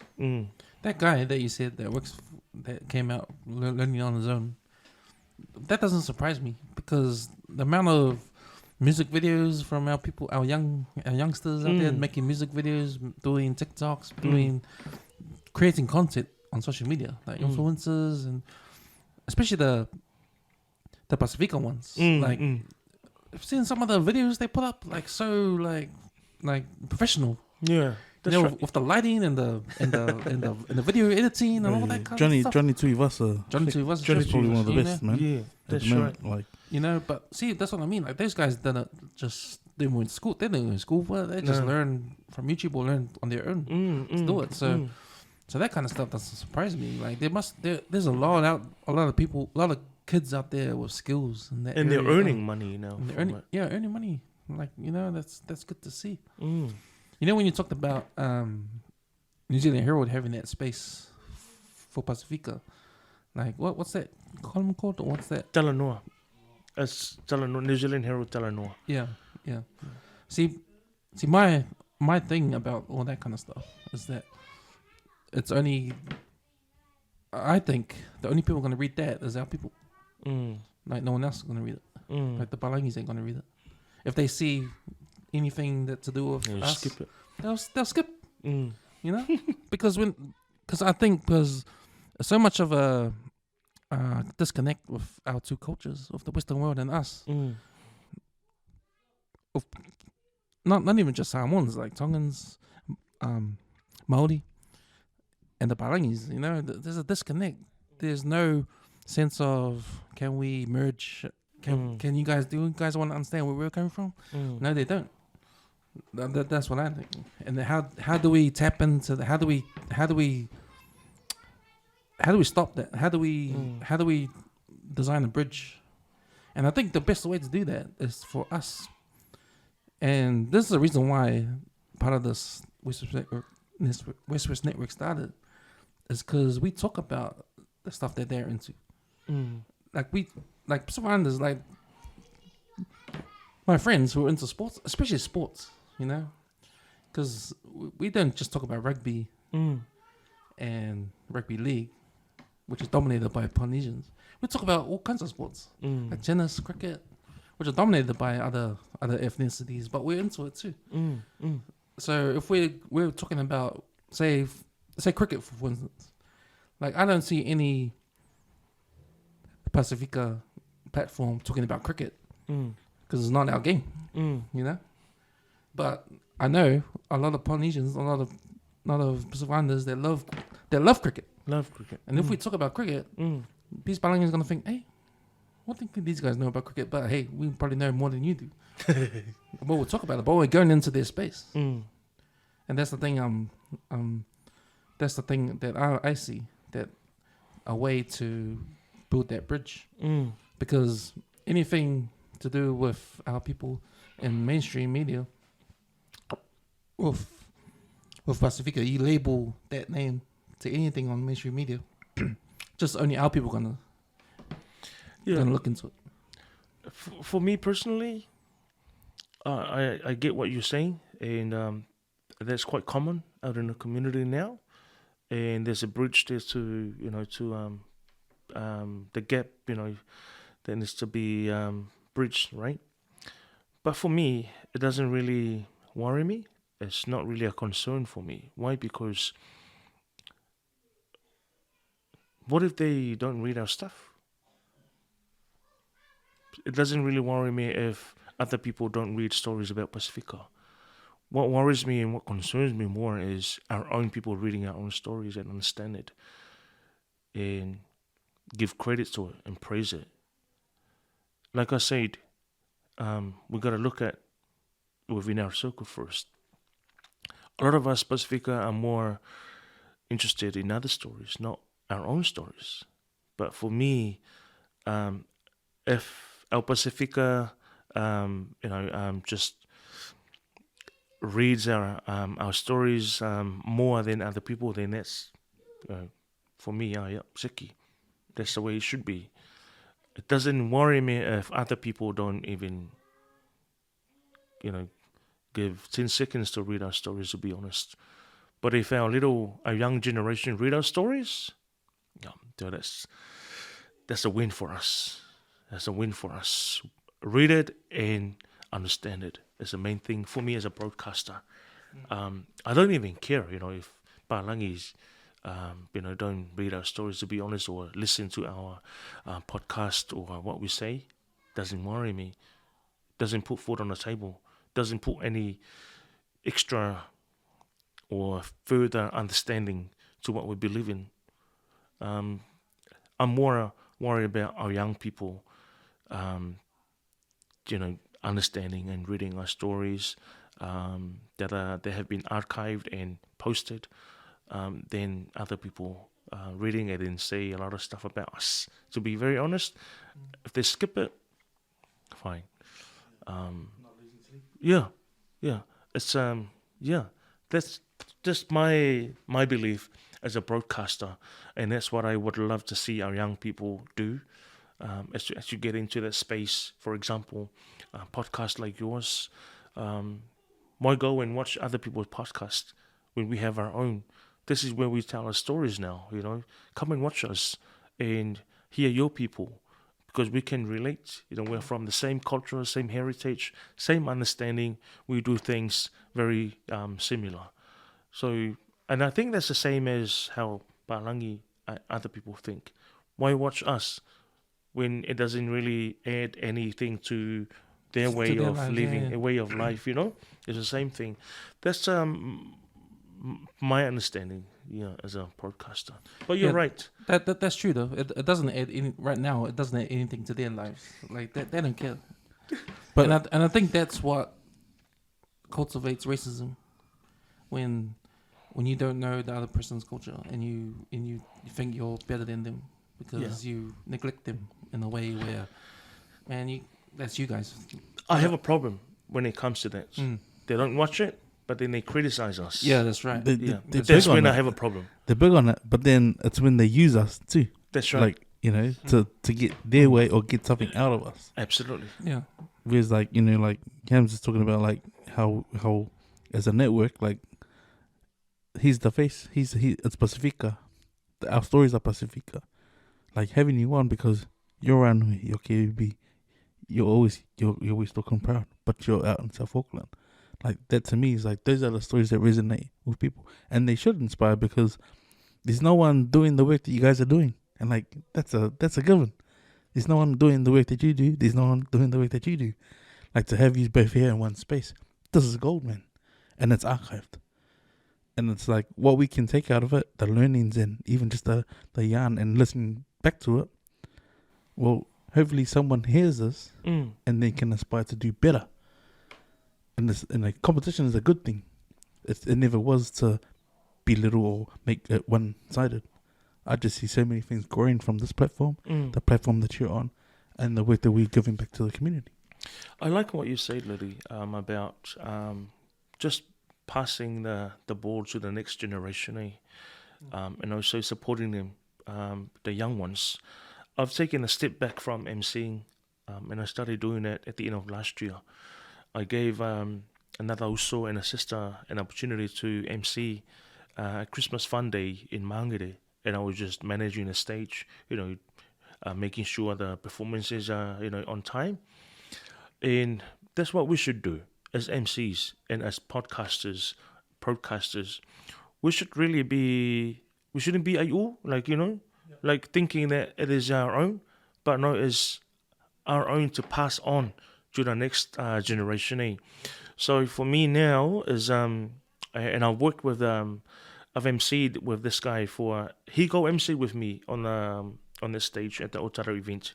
I was amazed by what he did that night, and when I saw the talent, he's also going to be part of PMN Samoa.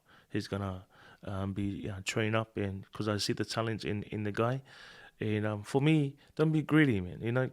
It's what you know now, what you have now, the experience that you have. Bless someone else, with what you have, and don't be afraid to be that other people are gonna be better than you. No, be happy with what you have, and and if other people are better than you, then they are meant to be better than you. Also, you reminded me because when all that stuff with the Lasau and Kelston happened, and you showed face, and Tonto showed face, Jeremy E showed face. When we were there, when the opportunity was given to the head boy of Lasau to say a few words, and he said, "The only time you look down at one of your brothers is when you're helping them up." And like that alone is like the mindset of someone who can change lives or who can make things better. Hey, that's what we just need to pass on to everyone, is to let them know, bro, believe in your abilities. Because if you don't believe in yourself, like, you're just stuck with nothing. Yeah. But like, I love that, and I love that thought, that frame of mind. And so like, bro, like, there's enough room at the table for everyone to eat. That's right. So for your money, like, it's welcome, bring it on board. Like, yeah, this world's big enough for everyone to play, And be very careful with thinking that you own what you have, because God can take anything away from you just like that. Absolutely. What you have, it's a blessing from God, and you need to bless others with what you have been blessed with. It's like that parable in the Bible, of different talents. You go and hide it, not sharing it, God will take it away from you. And I've seen that happen to some people, and that's because they think they own it and they think it's theirs, but it's not. You're like a steward, You look after something, you guard something, you protect something, and then when it's your time to pass it on to other people, you pass it on. And I'm doing it already with my kids, teaching them how to siva, doing TikTok with me. I see it like, it builds their confidence, to perform in front of people, to talk, in front of people. So you pass it on to the younger generation now, like what you guys are doing now, inviting people like, like us, like the Usos and our sisters, to come on the show and share their stories. Great, man. And that's why when you asked, I was like, oh yeah, Siki. Like, and some people also, like, you measure, like, you say yes or no to how big, that media is saying. I hate that mentality, If it's a podcast, then I'm going to come up with excuses not to come here. But when it's like Fresh TV or TV1 or Coconut or, bro, I don't like that mentality. Yeah. And I've said it to some people, like, when I'm coming to, when I'm asking you to come and be interviewed on my show, you second guess, I'm busy. But when TV1 or TV3, and I'm like, okay, then we're not good enough. Yeah, we're not good enough. You only get 3 minutes. I was going to give you 30 minutes. At least you know it's real well. Yeah. At least you know. So as you watch it, at least you know it's real. When you come home from work and you watch TV and you sit down, relax, and you turn on TV, so that guy was supposed to be... Yeah. And you only got, 30 seconds. You come back and ask me, you're going to wait for 30 years. It's when they do that comeback and you're, oof, do you reckon there's any chance I can get on now? When it's that one. Yeah. And when I was in Samoa, I was very honoured to be invited by TV5, TV Lima Samoa, to be on their show, morning show, and it was a 1 hour show. For me, never measure, never judge others, by their successes or if you get opportunity, go, because you just never know. Some people that you can't reach on the mainstream media, the podcast can reach to those people in a message that you are trying to preach in your ministry. So always kago, man. Don't look down on on others. Yeah. One of the things I love about the WESWES Network in this podcast is the way we talk. Like, that's the way we talk when we're with our boys, or with our friends. That's the way we talk all the time. Like, we don't watch what we say and stuff like that. But it's like, for me, I like to be reminded about how it was back in the days when I was drinking with my boys in the garage. Having a yarn, having a chat, about anything, and that's kind of like the style. But as a Samoan, as a Pacific Islander living in New Zealand, like, that's all of us, how we talk. And it's funny You know, we talk funny.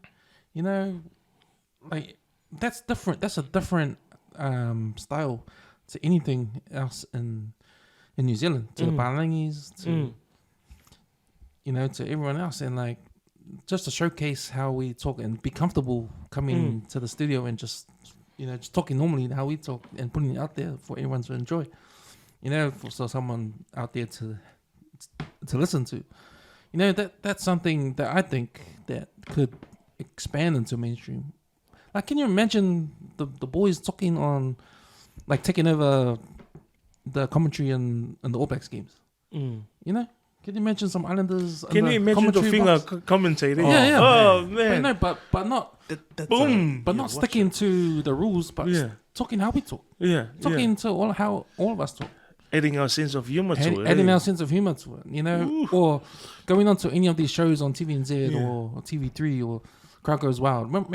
Imagine if Crowd Goes Wild, those guys replaced by Island guys. Yeah. Talking about all that stuff, you know, like us. That'd be way better. Way better. You know, like that's us, man. That's the way we are. Like, I think, and that's what I think. I love to put things like this out there so people can hear it and other people can relate to. Like, man, that's how we talk. So, you know, like, I think one day we'll have something like that in mainstream. One day. Yeah, man. At least we can say, in this lifetime, our lifetime, it has to be done. It has to be done.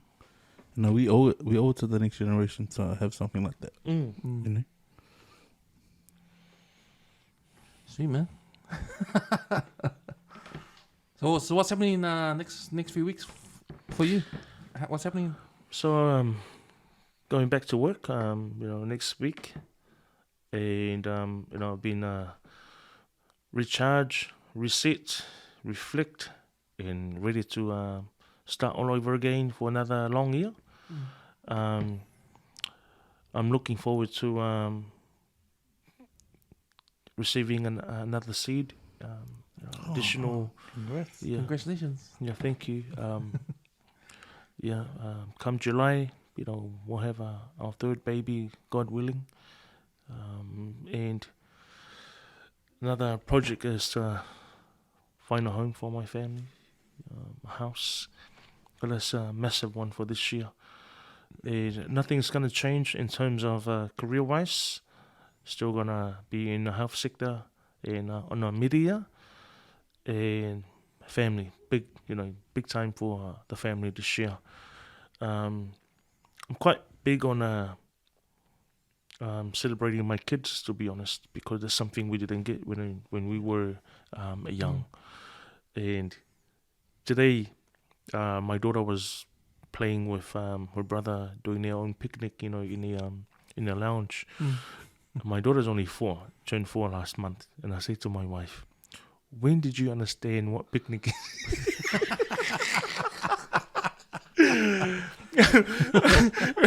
I said to my wife, "When did you hear that word picnic? When you were 13 or 14? But for me, it's the way we communicate with our kids now. It's little things like that. Our kids, I believe, they capture every moment and everything that whatever we say, when we argue or disagree on things. I just encourage our young couples and not to argue in front of their kids, to be honest, because it will have a massive impact on your kids and the way they communicate with you. They may not be open, to you because they've seen the way you talk to your husband or your wife. So when you have disagreements, there's a moment for you to sort it out. I'm not saying that I'm perfect, because sometimes I just the anger takes over the person. But fully rely on God. For me, this whole year, it's all about budgeting. I posted something up on my page, and it's been shared like 500. The post is pretty much about very simple reminder for our people to put your family first, not worrying about what others give or the amount other people offers, but worry about what is on the table for your kids first. Let's do that for this year. It's been 621 shares now. For me, wow. I like putting up small content like that because it's the reality and it speaks truth. Because competition, forgiving is quite massive in some of our families. We compete with others. We look at how the amount other people give, and then let's try and beat that amount. Even though you can't afford it, if you can afford it, yeah, fine. But if you end up going to the finance to get some money to beat that amount, then that's the problem. Always put your family first, your kids and your wife, and then your parents and your own family. Come on, Eddie put that simply a few years ago, and he said it wasn't that the art of giving was making us broke; it was your ego, and it's pure. It's just your ego, man. If you can say, if you don't have it, you don't have it, and if you can give it, knowing that you're not gonna go without, there you go. That's it.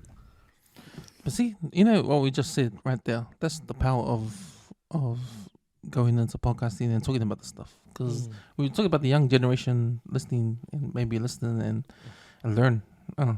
Like, our parents, came from the islands and the island ways, like that kind of stuff. But, then now we know, because we're living in New Zealand, we know that how different it is here. That kind of stuff, like giving money to the church or giving money to Whale Lovies, or that's just part of the culture. But like just to think about, there's other things you need to prioritize, especially when it comes to your family. That's right. That's right. Culture is the most beautiful thing that God blessed our country 100. With, and our language. But it's unnecessary changes that we've added to it that's making our people suffer. If you look at back in the day, we never gave $1,000, $2,000, $3,000 back in the day before currency came into Samoa. But now it's we've added very unnecessary, and now is making us broke. It's making my bank account broke, making everybody suffer. And if we don't do it, then we get called out, names and stuff. The pride. Yeah. We've got to understand that the decision that we make have a massive impact on the ones that are providing, that are working hard. Yeah, well, yeah, I think we'll be sorted out next generations, after generations, because our kids will learn. Our kids will learn the struggle, and then their kids will learn the struggle, and then they'll just even out, I think. Yeah, I believe our forefathers didn't create Whale Lovely for the hardship and the fact of making families broke. It was more to share the load. Yeah, and to bring families together. It wasn't. Yeah, it was never the way we've brought it over in Westernized. It's sort of like that's where it is. To get a title now, it costs $5,000, sometimes $10,000. That's crazy. I mean, that's unbelievable amount of money.